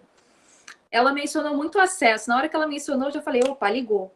O que acontece? Aqui nesse capítulo, galera, ele basicamente foi aquilo que eu comentei quando eu tentei não spoiler muito, que ele mencionou desde o começo do livro a respeito do fruto do meio. Ele mencionou a situação das meninas, que elas eram um diagnóstico do que ocorria naquela situação, naquele local, que a questão da gravidez na adolescência era um fruto do meio. Nesse capítulo aqui, ele faz meio que cair por terra essa teoria e ele traz os fatos do porquê. Eu acredito que o carro-chefe desse capítulo é quando ele diz que um dos maiores erros do pensamento social é utilizar, exemplificando as políticas governamentais, elegendo o aspecto material ou econômico como resultado daquela criança. Logo no comecinho do capítulo, ele fala sobre a forma com que as crianças são criadas, seja com carinho ou com grosseria, que muitas crianças são semelhantes ao que o pai foi, pela forma que foram tratadas, e outras são terminantemente diferentes pelo mesmo motivo. O que nos leva a gente a concluir que realmente a teoria do fruto do meio ela cai por terra porque ela perde para a situação que a gente mencionou anteriormente, para a decisão. Sempre vai ser uma decisão. Quem vai querer permanecer naquele local, ser de acordo com o que aprendeu, ou se vai querer seguir uma linha diferente. Para mim, o ponto-chave do capítulo é isso. Ele faz cair por terra a ideia do fruto do meio e ele traz mais uma vez a questão da escolha. Ele menciona, né, como ponto de vista pessoal, que haverão sempre aqueles que crerão na situação de injustiça. É injusto que ocorra isso com alguém, não sei o quê. Mas foi basicamente o que nós conversamos anteriormente. Não há que se falar em injustiça quando somente uma das partes lutou para aquilo. Não dá para a gente falar sobre um regime totalitário, igualitário, que agrade a todos, sendo que nem todos terão o mesmo esforço. E ele fala, para encerrar no capítulo, ele menciona anteriormente também um pouco sobre um exemplo de como imigrantes muitas das vezes chegam no local e acabam colhendo os louros no local daqueles lá nativos. Porque aqueles que chegaram de outro ambiente decidiram vencer naquela terra, quando muitos que estão ali simplesmente não correm atrás de forma semelhante aos imigrantes. E fechando o capítulo, ele fala que a única forma de garantirmos um acesso completo de oportunidades a todos seriam se desde os primórdios todas as crianças recebessem as mesmas diretrizes, os mesmos preconceitos, o que se assemelharia com o regime totalitário, que é totalmente inviável e não tem como dar certo. Era como se todas as crianças tivessem nascer com a mesma marca e com o mesmo destino. E assim justificaria a totalidade do acesso a todas elas, o que é inviável, realmente não tem como. Se a gente pegar nos históricos, todos os regimes totalitários não prosperam. Ou então ficam uma situação de extrema, como se fosse uma escravidão, que é o que ocorre na Coreia. Como você mencionou, até o cabelo tem que ser o mesmo. Eles têm até um peso específico que eles precisam manter. Isso é desumano, numa opinião pessoal minha. Aí, basicamente, ele faz, mais uma vez, aquela confirmação da ideia que ele bateu desde o princípio do livro. Mas ele não nos deixa pensar que futuramente ele vai levantar isso. Ele nos deixa refletindo sobre o que nós estamos lendo, a gente dialoga a respeito daquilo e no fim ele traz os argumentos do porquê que ele está certo. Incrível. Ele explora bastante também a questão da exploração, do crescimento de um, o crescimento de um é feito sobre a exploração do outro. Ele cita o exemplo do Bill Gates, ele questiona, né? Quando ele fundou a Microsoft, tornando em seguida, logo após, né, o homem mais rico do mundo, a quem ele empobreceu? Certamente não a mim, embora a minha riqueza seja somente uma diminuta fração da dele, mas que, não obstante, é maior do que seria sem ele. Quer dizer, o crescimento de uma pessoa não necessariamente ela cresce explorando a outra. E hoje parece que a riqueza do mundo ela é uma grande pizza, né? E que se eu quiser dividir mais, a riqueza não é uma coisa multiplicável, ela é uma coisa fixa e que se alguém cresceu é porque alguém diminuiu de riqueza. Quando isso não é bem verdade. O autor ele trabalha um pouco esse conceito. Mas acho que o cerne do capítulo foi o que você trouxe, Bela. Essa questão de se você quiser proporcionar as mesmas experiências de vida para todo mundo, isso não é uma coisa viável. Exatamente as mesmas experiências de vida, ou os mesmos conhecimentos na mesma ordem, enfim, você não tem como proporcionar isso. Se você quiser proporcionar isso, você só vai proporcionar isso sob um estado totalitário em que alguém vai decidir o que um ser humano tem que receber com um dia de vida, com 2 dias de vida, com 3 dias de vida, com 4 dias de vida, quais são todas as experiências que ele tem que passar até alcançar um determinado alvo, né? Deixa eu passar a bola para a Raíza. É bem interessante essa questão que você falou aí, né, que a gente tem muito dessa ideia que para alguém enriquecer, o outro tem que empobrecer, né? Tem até aquela música que o de cima sobe e o de baixo desce. E é muito real isso, gente, é até anticristão, porque a gente começa a pensar assim, nossa, se Deus está me abençoando é porque ele está tirando do outro, sabe? E não é assim, gente. Deus, ele tem para te dar, mas também tem para dar para o outro também. Não é uma fonte escassa, infinita, né? Poxa, se eu tirar de um aqui para dar para o outro. Não, cara, é uma fonte inesgotável, sabe? E por exemplo, quando o Bill Gates enriqueceu, quantas outras pessoas não tiveram a oportunidade de enriquecer junto com ele, criando acessórios que poderiam fornecer para a ideia que Bill Gates teve? Enfim, os dados estão aí e mostram isso.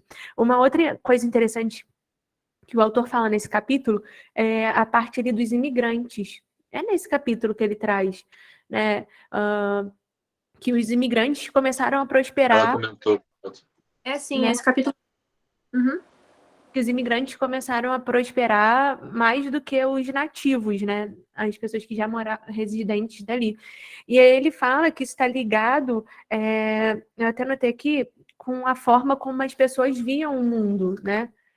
Os imigrantes, eles chegavam ali numa situação, numa condição inferior do que a dos nativos, eles eram olhados, estavam sobre perspectivas preconceituosas num lado ruim, né, em questões de desfavorecimento, e mesmo assim eles conseguiram prosperar naquele ambiente totalmente desfavorável. E ali ele fala de uma ligação sobre os vínculos familiares, né, que muitas dessas questões de prosperidade estavam relacionadas aos vínculos familiares, porque os imigrantes se viam obrigados a estarem mais juntos da sua família e ali encontravam forças uns nos outros. E também ele fala sobre a visão de mundo, né, que determinava, ele fala assim, é a visão de mundo que determina a escolha das evidências, e não o oposto. Então, é a forma como você enxergava o mundo que determinava como você reagiria, né, à situação ali que você estava exposta, e não ao contrário.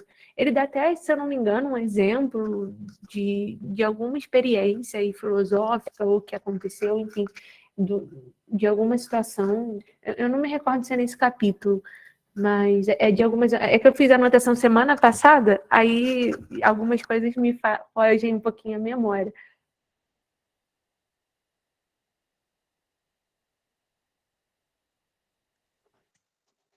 Um exemplo de um estrangeiro que cresceu na terra, um exemplo bíblico. O José do Egito, ele não era do Egito, ele era hebreu. Ele chegou ao cargo de vice-governador, né, do Egito. Quer dizer, um estrangeiro chegou naquele país e ele foi crescendo e o rei o levantou. Na verdade, foi o próprio Deus que o levantou. E ele chegou ao segundo maior posto de autoridade na terra do Egito, que era, se fôssemos utilizar em termos de hoje, seria um vice-presidente dos Estados Unidos. Uma grande nação que tem muita prosperidade e que tem grande poder de influência na sociedade. Seria um exemplo. Lembrou do José?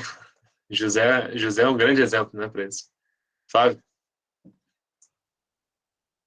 Opa, pegando esse gancho também, também um pouco a ver com a questão da pizza, até que você disse antes.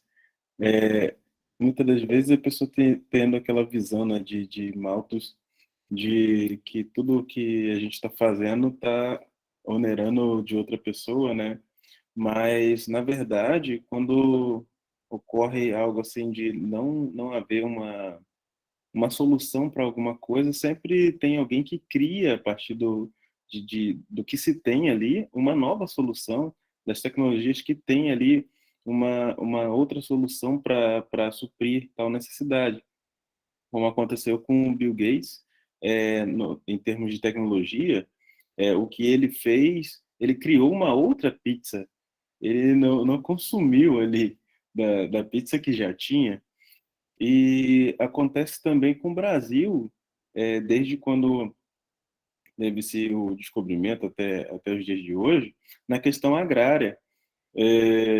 Muito se vê de outros países consumindo seus recursos até o fim, enquanto o Brasil se torna líder de exportação para outros países, tanto na soja, cana-de-açúcar e muitos outros alimentos, e também são utilizados para outras situações, até uso de tecnologias quanto a isso, que a gente produz, a gente criou mais pizzas para o mundo inteiro utilizar num período em que o mundo estava precisando de suporte alimentício e também de outras áreas também.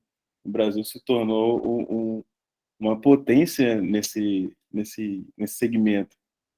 E eu acho isso muito interessante. O autor ele vai para esse caminho, que não é bem esse o foco do capítulo, mas isso realmente chama a atenção de todo mundo, né? Mas o autor ele vai para esse caminho para poder mostrar de que se eu fornecesse as mesmas oportunidades a todo mundo, será que surgiriam uma dezena de Bill Gates? Não necessariamente. Foi uma pessoa que acabou se diferenciando e teve um papel da sua participação. Todo mundo tinha os materiais que, de repente, o Bill Gates tinha, mas ele foi o original, ele teve a sua... Na verdade, ele não foi original, ele roubou a ideia do outro, né? Vocês sabem disso, né? Vocês sabem da história, né? Verdade, verdade. Ele não foi bem original, mas, enfim. Ele acabou roubando a ideia do... Como é que era o nome dele? Da Apple? Do Steve Jobs. Isso, do Steve Jobs. Foi alguma coisa que o Steve Jobs estava fazendo que parece que não deu certo. Ele deu uma olhada, catou e começou a mexer, e dali ele conseguiu fazer o computador. Inovador. Ele foi inovador. Ele pegou uma coisa que estava mais ou menos no meio do caminho, que o Steve Jobs tinha largado de mão, ele catou e produziu. Mas, enfim, sem focar tanto nesse exemplo aqui específico, mas eu acho que o conceito que ele traz no capítulo é de que se eu tivesse que fornecer se eu fornecesse as mesmas oportunidades para todo mundo, e eu cobrasse de que não existissem pessoas com oportunidades diferentes, o Bill Gates tem oportunidades diferentes também pelo montante de riqueza que ele conseguiu gerar. Eu, na verdade, eu tô podando pessoas que podem desenvolver mais. Eu estou podando pessoas que podem, inclusive, produzir outras pizzas, como você está falando.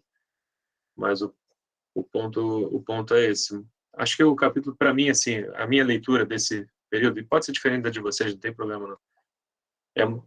Para mim, lendo esses capítulos aqui, eu estou percebendo o seguinte: nós não podemos nos cair no conto demagógico de que todo mundo tem que ser igual, de que todo mundo tem.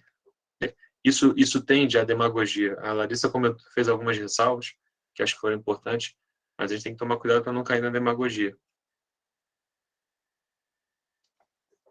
Alguém mais comentar, Raeli? Fala aí. Completando aqui o que vocês estão falando, algo que me chamou a atenção também foi quando ele falou, né, mais lá para o final do capítulo, que ele afirma, né, de para as pessoas que acreditam na injustiça da sociedade, será sempre possível apontar casos de mérito que não foram recompensados. Da mesma forma, sempre será possível aqueles que creem no valor do esforço pessoal apontar casos de triunfo, mesmo diante das mais severas circunstâncias. E é a visão de mundo que determina a escolha das evidências, não é o oposto. Então, é justamente isso que vocês estavam falando, né? As pessoas superam, né, na verdade, os obstáculos com o esforço. Um obstáculo que... E essas pessoas escolheram. Outras não. Então, por isso a diferença, né, de resultados. Às vezes nem tiveram essa visão, né? Mas tudo bem, as pessoas são diferentes. É isso que a gente está tratando aqui, da individualidade de cada um. Não desprezar. Acho que o ponto aqui é não desprezar a individualidade das pessoas, inclusive a sua capacidade de enfrentar os problemas, né? Mas você vê que o próprio autor ele reconhece que tem dois perfis de pessoas. Aquelas que acreditam no mérito pessoal como única e exclusiva fonte de resultados. E outro perfil de pessoas que acreditam na outra situação, de que os resultados eles são diferentes porque não tiveram oportunidades diferentes. Eu acho que na verdade a conversa está um pouquinho ali no meio termo, tendendo, na minha opinião, tendendo um pouquinho mais para esse lado. Seria o lado embora tenham oportunidades diferentes, é possível que as pessoas se aproximem de resultados parecidos, de acordo com o seu esforço. Claro, uma pessoa que tem menos oportunidades, talvez ela tenha que se esforçar mais. Uma pessoa que tem mais... Por exemplo, estou terminando meus estudos de inglês agora com 25 anos. Tem gente que, enfim, começou a estudar em escola bilíngue, né? A oportunidade, né, nessa área vai ser diferente para mim do que uma pessoa que estudou em escola bilíngue, óbvio. Isso é óbvio. Mas eu vou tentar tirar esse atraso, de acordo com o esforço. Eu vou ter que me empenhar para isso, mas eu enfim, tem essa dialética aí, conversa entre pessoas que acreditam que o mérito é a única fonte dos resultados e, por outro lado, os resultados são diferentes porque as pessoas não tiveram oportunidade. Esses dois discursos, eles conversam muito entre si, eu acho que está mais ou menos no meio do caminho, o bom senso. Raíza. Eu acho que é até importante, né? O autor ele caminha por uma questão de meritocracia e trazendo para a nossa cosmovisão cristã, a gente às vezes tem um certo preconceito com a palavra meritocracia, porque a nossa salvação não é por mérito, né? E aí, por muitas das vezes, eu acabei trazendo essa questão para toda a minha vida, né? Para todas as áreas. E, de fato, a salvação a gente não alcança por mérito. E o Senhor acabou excluindo o mérito da nossa vida, de tudo ali, enfim, são questões soteriológicas e que a gente concorda nisso. Mas é importante a gente diferenciar mérito, principalmente no ambiente de fé, de esforço, porque o mérito, a questão do mérito não anula o esforço, são duas coisas totalmente diferentes. E quando eu entendi isso, mudou muito a minha concepção a respeito de tudo, porque embora eu não mereça, e eu sei que Deus vai me abençoar, é necessário também que haja um esforço da minha parte. Tem uma responsabilidade que o Senhor me delegou, tem algo que o Senhor me chama a fazer parte, sabe? A contribuir, né? E aqui é questão de sinergia, enfim, são termos bem teológicos e que são discutidos na teologia, em alguns âmbitos, principalmente de soteriologia, mas, por exemplo, se a gente for analisar lá na parte de Adão, o Senhor construiu o mundo, mas ele deixou o mundo para que Adão pudesse explorar algumas coisas, arar a terra, trabalhar e tudo mais. Então, havia uma parte que era responsabilidade de Adão. Então, existe uma diferença entre mérito e esforço. São duas coisas totalmente diferentes que a gente precisa separar na nossa imaginação, na nossa mente, naquilo que a gente, no nosso entendimento, né? Porque, às vezes, eu cheguei a pensar assim, já que não é por mérito, eu não preciso fazer nada, Deus vai me abençoando aí conforme Ele quer, e tudo mais, e vida que segue, o que eu tiver que ter, Deus vai me dar, e tudo. E partia disso, sabe? Porque eu achava assim, tudo não é por mérito, mas tem uma questão de esforço. E é lógico que isso não se aplica à salvação, a gente deixa isso claro. Mas às vezes a gente pega essa informação e aplica tudo na nossa vida. Opa, não vou fazer nada, Deus vai fazer tudo por mim. E não é bem assim que funciona. Deus me deu capacidades, né? Tudo que eu preciso, Ele já me deu para que eu possa fazer. Então, tem coisas que a gente, às vezes, traz essa mentalidade até do que a gente está abordando aqui para tudo na nossa vida.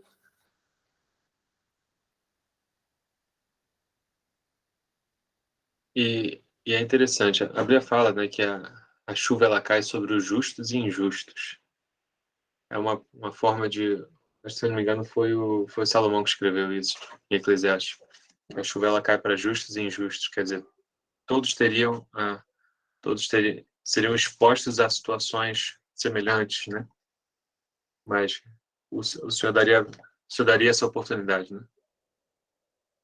Mas a salvação não entra nessa salvaguarda. Ela tem essa salvaguarda, na verdade. Pessoal, alguém mais quer comentar desse capítulo? Capítulo bem rico, né? Eu acho que vou até lê-lo de novo, depois da reunião. Acho que eu não o compreendi completamente. Eu vou ler de novo, confesso. Vou ler de novo esse capítulo aqui, acho que vale a pena. Para mim, pelo menos. Alguém mais quer comentar desse capítulo? Senão a gente avança. Capítulo 24, então. A completa rejeição da autoridade é egoísmo. A completa rejeição da autoridade é egoísmo. Alguém pode me explicar o que o autor traz nesse capítulo? Então, Paulo, eu fiz um resumo desse capítulo, do capítulo 24. Uhum. Nesse capítulo, o autor, logo no início, ele aborda um conceito do niilismo, né? Ele fala sobre esse conceito a partir de um romance russo. Ele faz uma citação.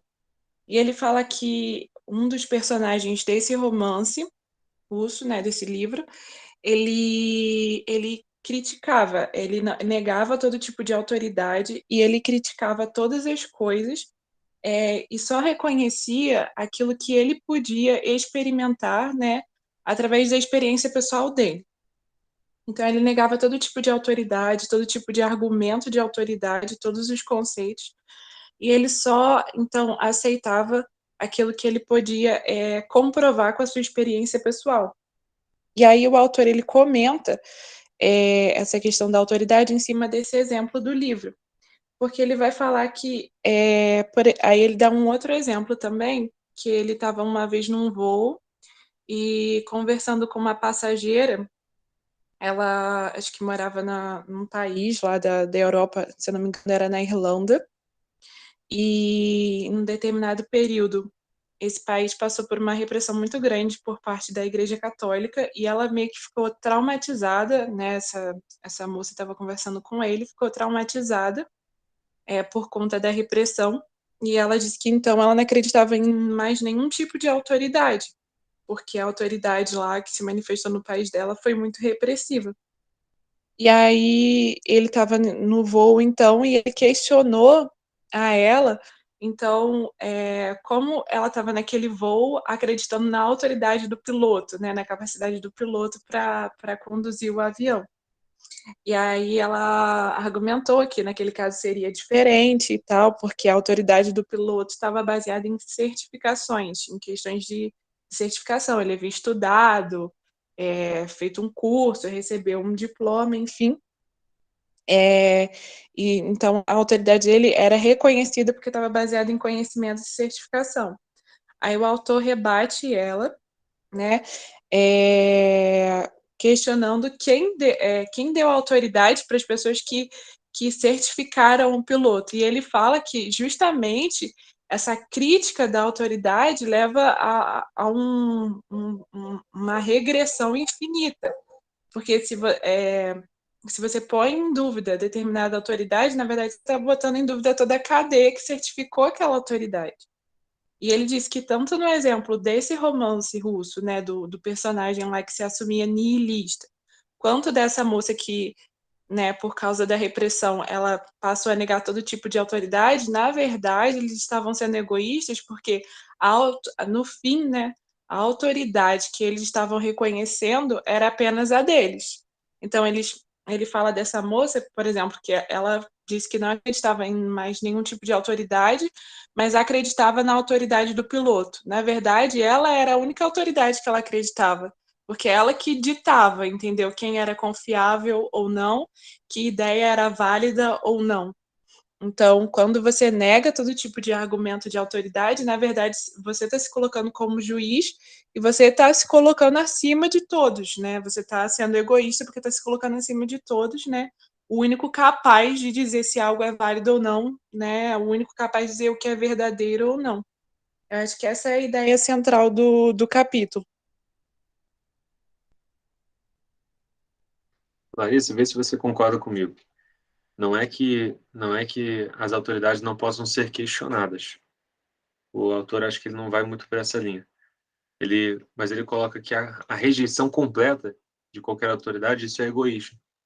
Então, quando você percebe uma pessoa que ela não vai reconhecendo a autoridade, ela não reconhece a autoridade de ninguém, ela está manifestando esse sintoma, né?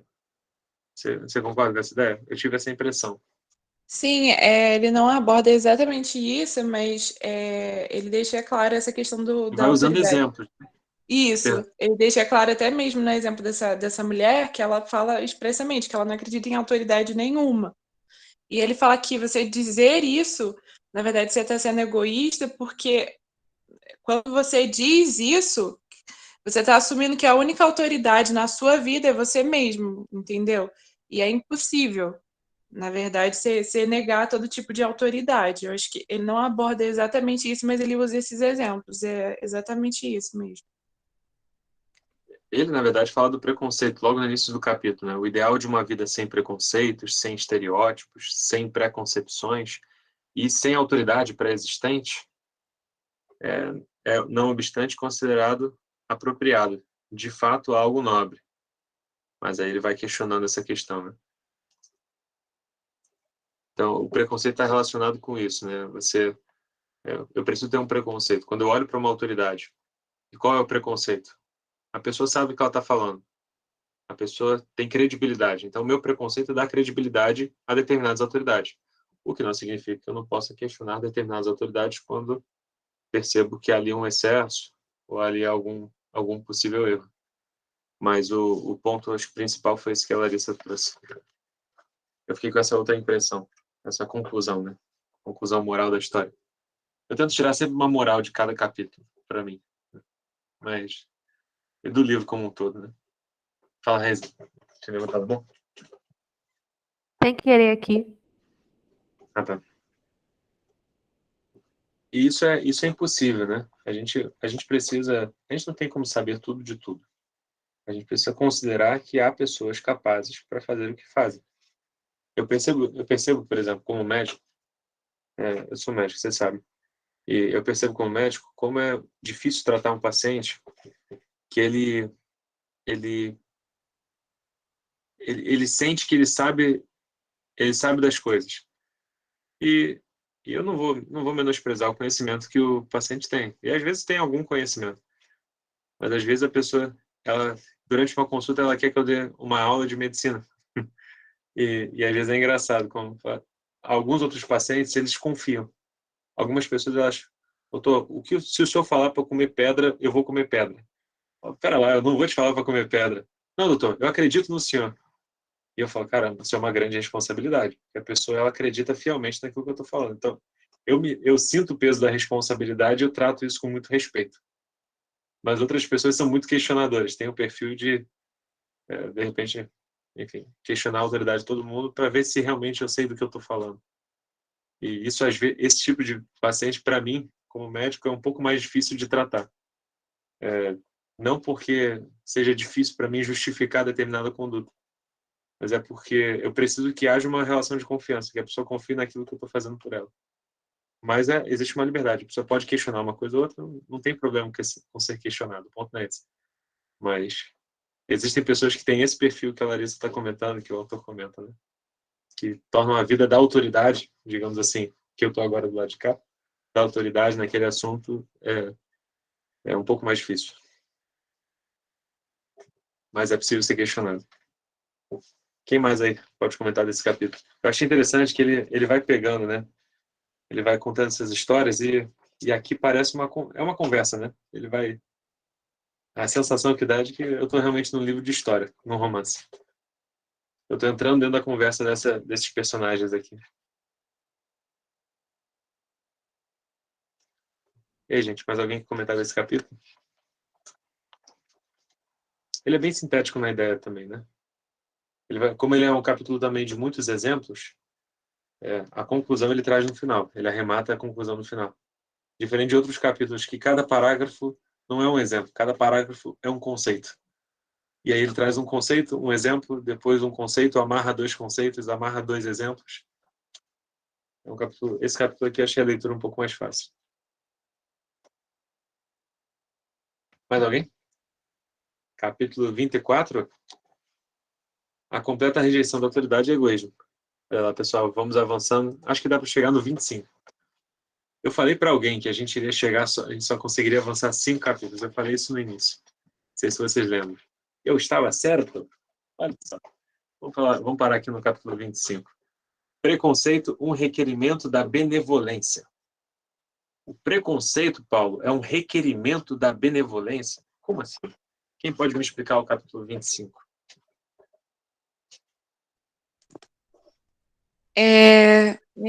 Esse capítulo eu resumi também, Paulo, e quando ele fala, né, ele faz essa relação entre o preconceito e a benevolência da mesma forma que o capítulo anterior, usando um exemplo.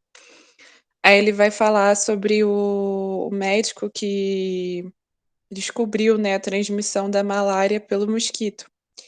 Ele vai falar que esse médico, ele nasceu na Índia, mas foi estudar na Europa, depois ele retorna para a Índia, só que ele também era um poeta, e ele escreve um poema, quando ele está retornando para a Índia, falando sobre o povo indiano, né? Falando sobre a miséria, a escassez que ele via.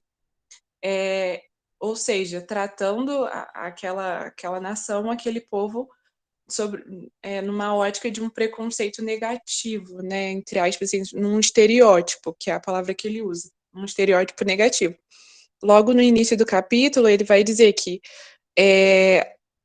nós não temos problemas com os estereótipos positivos, a gente não nega os preconceitos positivos, do tipo, ninguém nega a ideia de que você está andando pela rua e você vê uma senhorinha com artrite e com cabelo branquinho e você acha que ela não vai te roubar. A gente tem essa ideia. Se eu ver uma senhorinha, sei lá, tô passando na rua meia-noite sozinho, e aí eu vejo alguém que está vindo na minha direção de repente. Se eu chego perto e vejo que é uma senhorinha, que é uma velhinha, eu não fico com medo, porque eu acho que ela não vai me roubar, que ela não vai fazer nada de ruim para mim. Se bem que hoje em dia a gente pode até questionar isso, porque a gente vê cada caso no jornal que, sei lá, né? Pode até acontecer. Mas ele fala que a gente não tem problema com essas ideias do preconceito positivo. O que incomoda a sociedade como um todo, né? Cada um de nós são os preconceitos negativos, e ele até meio que justifica até essa ideia, porque os preconceitos negativos eles serviram de base por uma série de injustiças e de barbáries. Mas ele faz essa relação com a benevolência no sentido de que o preconceito negativo não exclui a benevolência e muitas vezes ele leva à benevolência. Aí ele cita esse exemplo do médico, que é um indiano, né, foi para a Europa estudar, ele descobriu lá que a transmissão da malária se dava pelo mosquito. Ele olhava para o país de origem, né, para o povo indiano na época, né, com um estereótipo de muita pobreza, e aí o autor vai falar que isso mudou muito, né, vai falar sobre a evolução da sociedade indiana, mas que você não podia dizer que aquele cara, aquele médico, naquele momento, ele era uma pessoa ruim, porque ele tinha aquele estereótipo do país dele. E aí ele vai falar até de um outro poema que ele escreve depois, assim que ele faz a descoberta dele lá, em que ele, no poema, o médico fala que ele, a partir dali, daquele momento, daquela descoberta, ele poderia salvar uma centena de vidas. Então, apesar dele ter olhado para aquela nação, e na verdade até para, né, para todas as nações de, sei lá, pobres e tal, naquele momento, de uma forma negativa, com um estereótipo, quando ele fez a descoberta, ele também estava pensando nesse povo que ele via, né, na pobreza, numa escassez muito grande. A partir da descoberta dele, ele estava pensando então que ele poderia favorecer essas pessoas que estavam em vulnerabilidade, ele poderia favorecer, né, o povo dele mesmo lá na Índia, né, com a descoberta dele erradicando a malária, entendeu? Ele contribuiria para isso. Então não é porque ele tinha um estereótipo negativo, um preconceito, que isso fez dele uma pessoa má, né, uma pessoa maléfica. Mas isso contribuiu até mesmo para a benevolência dele, ou, né, tem algum tipo de relação com a questão da benevolência, né? Ele olhava para aquele povo, via eles de uma forma meio que desgraçada, entre aspas, né? Mas ele não desejava o mal daquele povo, muito pelo contrário, quando ele fez uma descoberta que poderia ajudar, ele comemorou, ele celebrou isso. Teria essa relação que ele faz com relação do preconceito com a benevolência.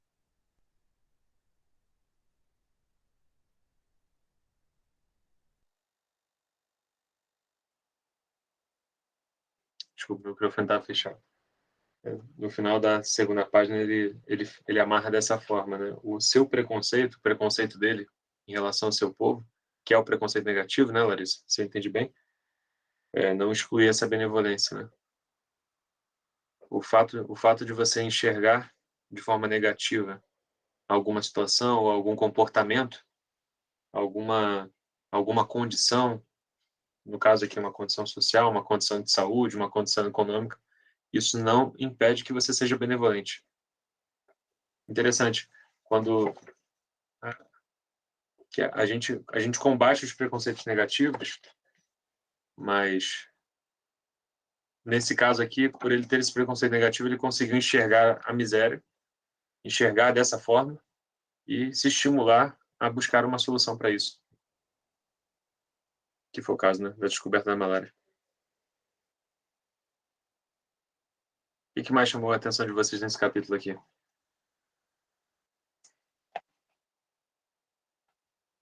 Eu acho que a ideia foi exatamente essa, que ele quis trazer foi exatamente essa, de que até mesmo esse preconceito negativo, né, desse médico foi que talvez impulsionou ele para a atitude, né, de benevolência, que foi quando ele fez a descoberta.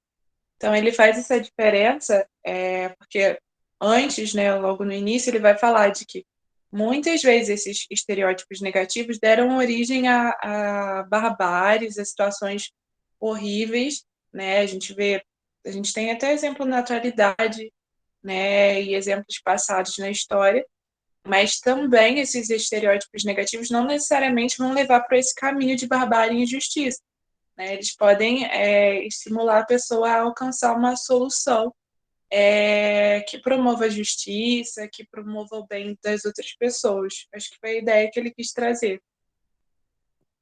O que você achou do exemplo dos chineses que ele trouxe no capítulo? Que ele fala sobre nesse caso, ele fala sobre a transformação, né, da sociedade. Ele fala que, no caso, nem na transformação da sociedade, mas na transformação do discurso, né? Porque ele fala que no início o pessoal do Ocidente olhava para os chineses e falavam que eles eram letárgicos, que eles nunca eram Você um sabe o povo que é que nunca letargia? era um sabe? povo devagar, né? Um Isso. povo bem Esse é um pra termo, trás. esse é um termo que eu aprendi no contexto médico. No contexto médico, letargia é a pessoa que ela é devagar, tem um pensamento devagar, às vezes a fala também acompanha isso. Mas é um Isso. E sintoma. aí, É um sintoma que a gente descreve no meio médico. Mas eu só aprendi essa palavra no meio médico. Talvez alguém aqui não saiba. isso, e aí ele, a partir dessa concepção da sociedade chinesa, eles passaram por uma transformação e aí hoje em dia o pessoal olha para eles e diz que na verdade eles são um povo que vão para frente porque eles trabalham muito, se esforçam muito e eles têm um raciocínio incrível. Então, essa concepção mudou, os estereótipos mudaram a partir também da transformação da sociedade, né? Vamos dar um exemplo. De forma geral, tem um estereótipo aqui no Brasil de que o baiano é um povo descansado. A gente não tem esse estereótipo? A gente tem esse estereótipo aqui no Brasil. Aqui no Sudeste, pelo menos, muitas vezes a gente olha para o baiano e olha com essa visão. Mas Tem até olha com uma visão de letargia mesmo, de ser lento na fala, lento no movimento. Tá? pois é, mas de repente saem de lá mentes brilhantes, ou de repente eles dão uma guinada de 180 graus, será? Exato, exato. Será que eles saem da rede? Estou brincando, mas você sabe que no Nordeste, o pessoal, depois do almoço, em muitos lugares o comércio fecha por umas 2 horas depois do almoço. Porque as pessoas tiram a sua pestana. Isso é real. Pois é, não é? Aqui, ó, a Ramara está aqui para poder comprovar. Fala aí, Ramara, é ou não é? A Ramara é do Nordeste, né? Você é de onde? Eu sou do Piauí, gente, sou piauiense. Mas é verdade, essa questão das pessoas, todo mundo lá. Gente, é geral, almoçou, o pessoal fecha tudo, começa, não adianta. Meio-dia até 1h30, 2 horas da tarde é fechado, porque o povo dorme, entendeu? Eu nunca fui assim, gente, tá? Eu sou piauiense, mas eu nunca consegui dormir depois do almoço. Inclusive, eu sempre apanhei por causa disso, porque eu não dormia e eu queria que alguém ficasse acordado comigo. Então, minha mãe me dava cada surra para eu poder dormir, entendeu? Você apanhava para dormir depois do almoço? Não para dormir, mas para ficar quieta e não perturbar ninguém, entendeu? Porque eu queria brincar, mas. Para E deixar até o povo dormir, né? depois de adolescente, eu queria fazer alguma coisa, só que todo mundo dormindo, até minhas irmãs, entendeu? Hoje, as minhas irmãs aqui também, elas têm essa mesma mania, entendeu? De dormir. Eu sempre, desde criança, eu tinha na minha mente que dormir é perca de tempo. Enquanto você dorme, você está perdendo a chance de estar fazendo alguma coisa, entendeu? Então, eu sou muito elétrica em tudo que eu faço. Então, eu aproveito a oportunidade do tempo. Se eu tenho segundos, eu encaixo alguma coisa para fazer nesses segundos, entendeu? Mas no Piauí é assim, quando eu vou para lá, agora não, porque eu sempre levo meus livros. O tempo que eu mais leio é quando eu viajo para casa da minha mãe lá no Piauí, porque é o tempo que o povo está dormindo, eu estou lendo, eu leio praticamente um livro, enquanto eles estão lá perdendo tempo dormindo. Está aqui, na frente de todos, o mesmo exemplo que o livro trouxe, só que a brasileira. Temos aqui o exemplo a brasileira. Um preconceito negativo contra os nordestinos, contra os piauienses, né? Temos aqui um exemplo da Ramara, que é justamente o extremo oposto. A guinada de 180 graus já está acontecendo, Larissa. Está aqui o exemplo da Ramara, para provar para a gente. A Mari é chefe da revolução agora, hein? Eu posso aproveitar que eu liguei meu microfone aqui, só dar uma palhinha sobre o capítulo que a Bela falou, que foi até muito comentado. Como teve muito comentário, eu acabei não falando, né? A questão do meio, né? O meio que define a pessoa, quem ela pode ser.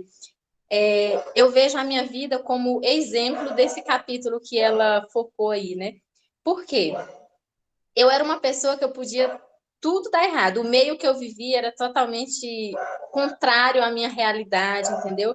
Eu poderia ser uma pessoa totalmente, nossa, eu não tive oportunidade na vida para estudar, eu não tive oportunidade para crescer, enfim.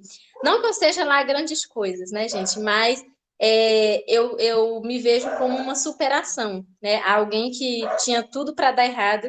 Eu fui a primeira, minha família é gigantesca. Imagina a família nordestina gigante, é a minha, né?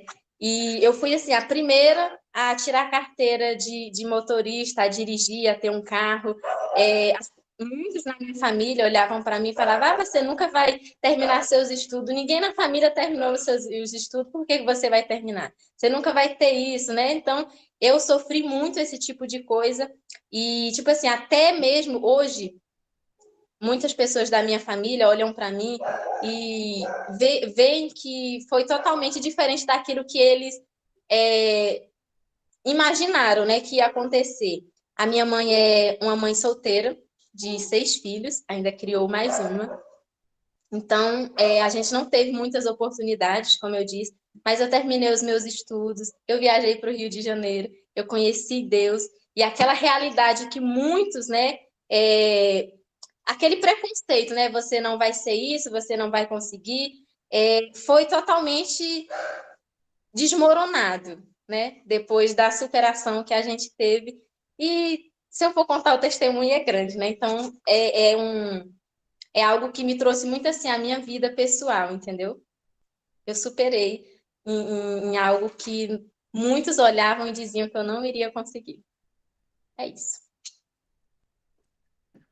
E glória a Deus por isso, né? A nossa vida vai sendo...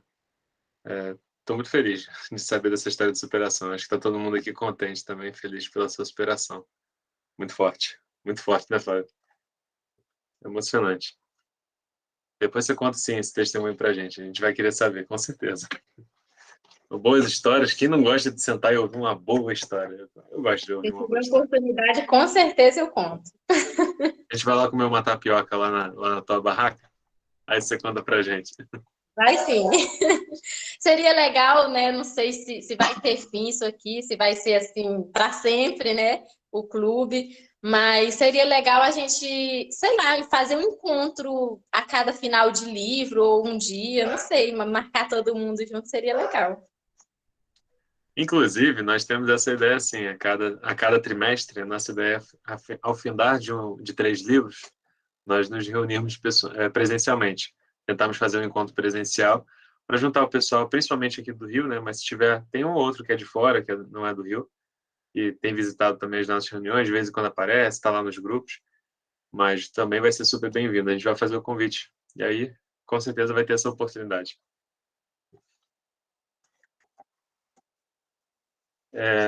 E aí a gente vai, inclusive, marcar essa data. A gente ainda não fechou, estamos procurando a melhor data. Vai depender também de quando, aproximadamente, vai ser o fechamento do próximo livro. E aí, Bela, deixa eu passar a palavra para a Bela. Antes da gente fugir muito do assunto, né, Bela? Depois fica difícil para resgatar. Rapidinho, eu só Eu queria comecei a agradecer a pensar em Ramária, dizer que tapioca. eu tava com saudade de tapioca. Eu fiquei pensando na tapioca que ela faz. Gente, Ela mas fica aí, minha mandando vida, foto pra gente da tapioca. Pode falar, pode falar. Melhor um de cada vez. Fala. gente, tá bom. Queria agradecer a Ramária por compartilhar com a gente essa história e dizer que não tem como eu me identificar pessoalmente porque não foi comigo, foi com os meus pais, né? A minha família é totalmente, praticamente, nordestina, são do Ceará. Só que, assim que muito jovens vieram para cá, para o Rio, com o intuito de vencer na vida, né? E por mais que eu não tenha nascido lá, não tenha tido a mesma experiência de privações, né, financeiras, por mais que aqui também não, de pronto não chegou a melhorar tanto, mas eu sei o que é ser a primeira da família a conseguir lograr êxito, digamos assim, no âmbito profissional e conseguir entrar na faculdade. Quando eu entrei na faculdade foi uma vitória muito grande para minha família, porque primos, tios do Ceará, nenhum deles tinham conseguido algo semelhante. E eu sei o que é isso. Eu senti que a vitória não foi somente minha, foi também dos meus pais, foi dos meus avós, que eu não cheguei a conhecer, não tive oportunidade. E, Ramária, a gente sempre menciona isso em algum momento da reunião, que é quando o Espírito Santo toma conta. E, para mim, esse foi um dos momentos. Foi muito bacana escutar a tua história, eu me identifiquei por esse motivo. E grandes coisas faz o Senhor no nosso meio, independente de onde a gente vem, o que a gente já passou, ou o que tem para vir. E eu tenho certeza que é só o começo de tudo que Ele tem para tua vida, de tudo que Ele vai fazer, dos sonhos que Ele vai realizar. E é bom demais a gente ver de onde Deus nos tirou, ou o que ocorreu. Porque a gente consegue ver, assim, que não é realmente, sozinhos nós não conseguiríamos. Humanamente falando, a gente não conseguiria alguma coisa. Mas é o próprio Espírito Santo que ele escolhe. E quando ele escolhe, ele faz, segundo a vontade dele. Ele escolhe aqueles que são loucos para o mundo, para confundir aqueles que se consideram sábios. Muito bom ouvir essa história. Estou muito feliz. Glória a Deus pela vida de vocês, mais uma vez.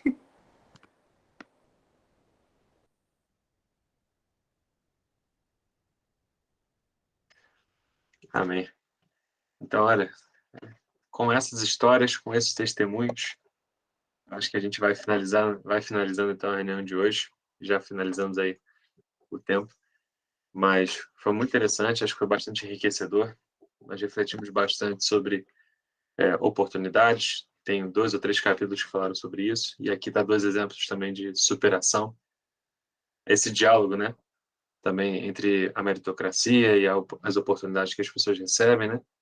E muitos outros assuntos também foram falados. Eu acho que de várias dessas mensagens, com certeza Deus foi falando no nosso coração e foi deixando a sua mensagem.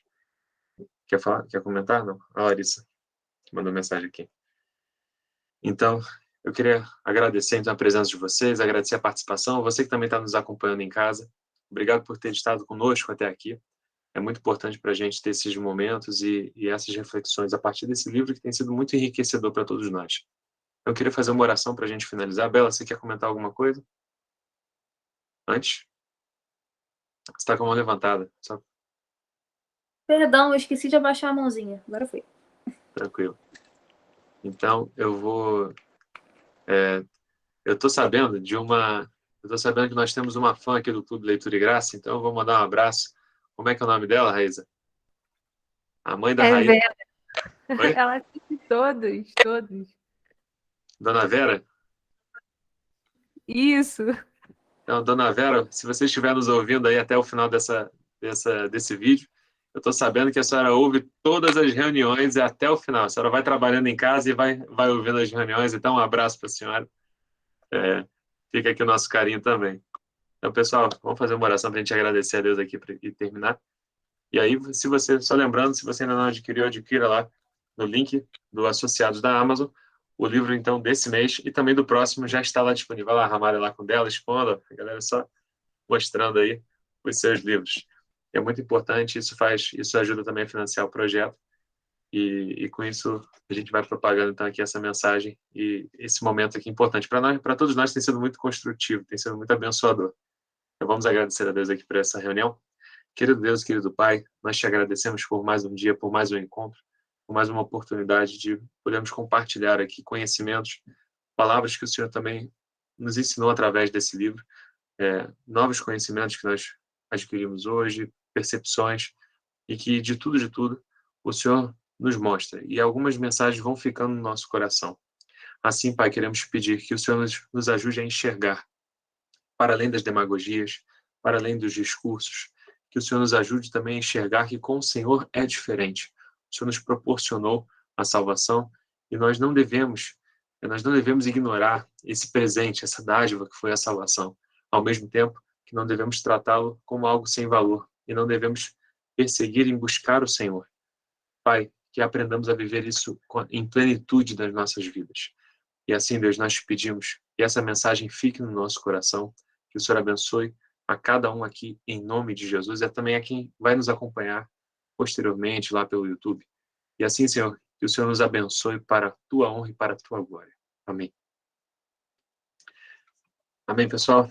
Então, para você que vai ficando por aí, você que está assistindo esse vídeo depois, o nosso abraço, fica com Deus e até a próxima. Semana que vem tem mais Clube Leitura e Graça.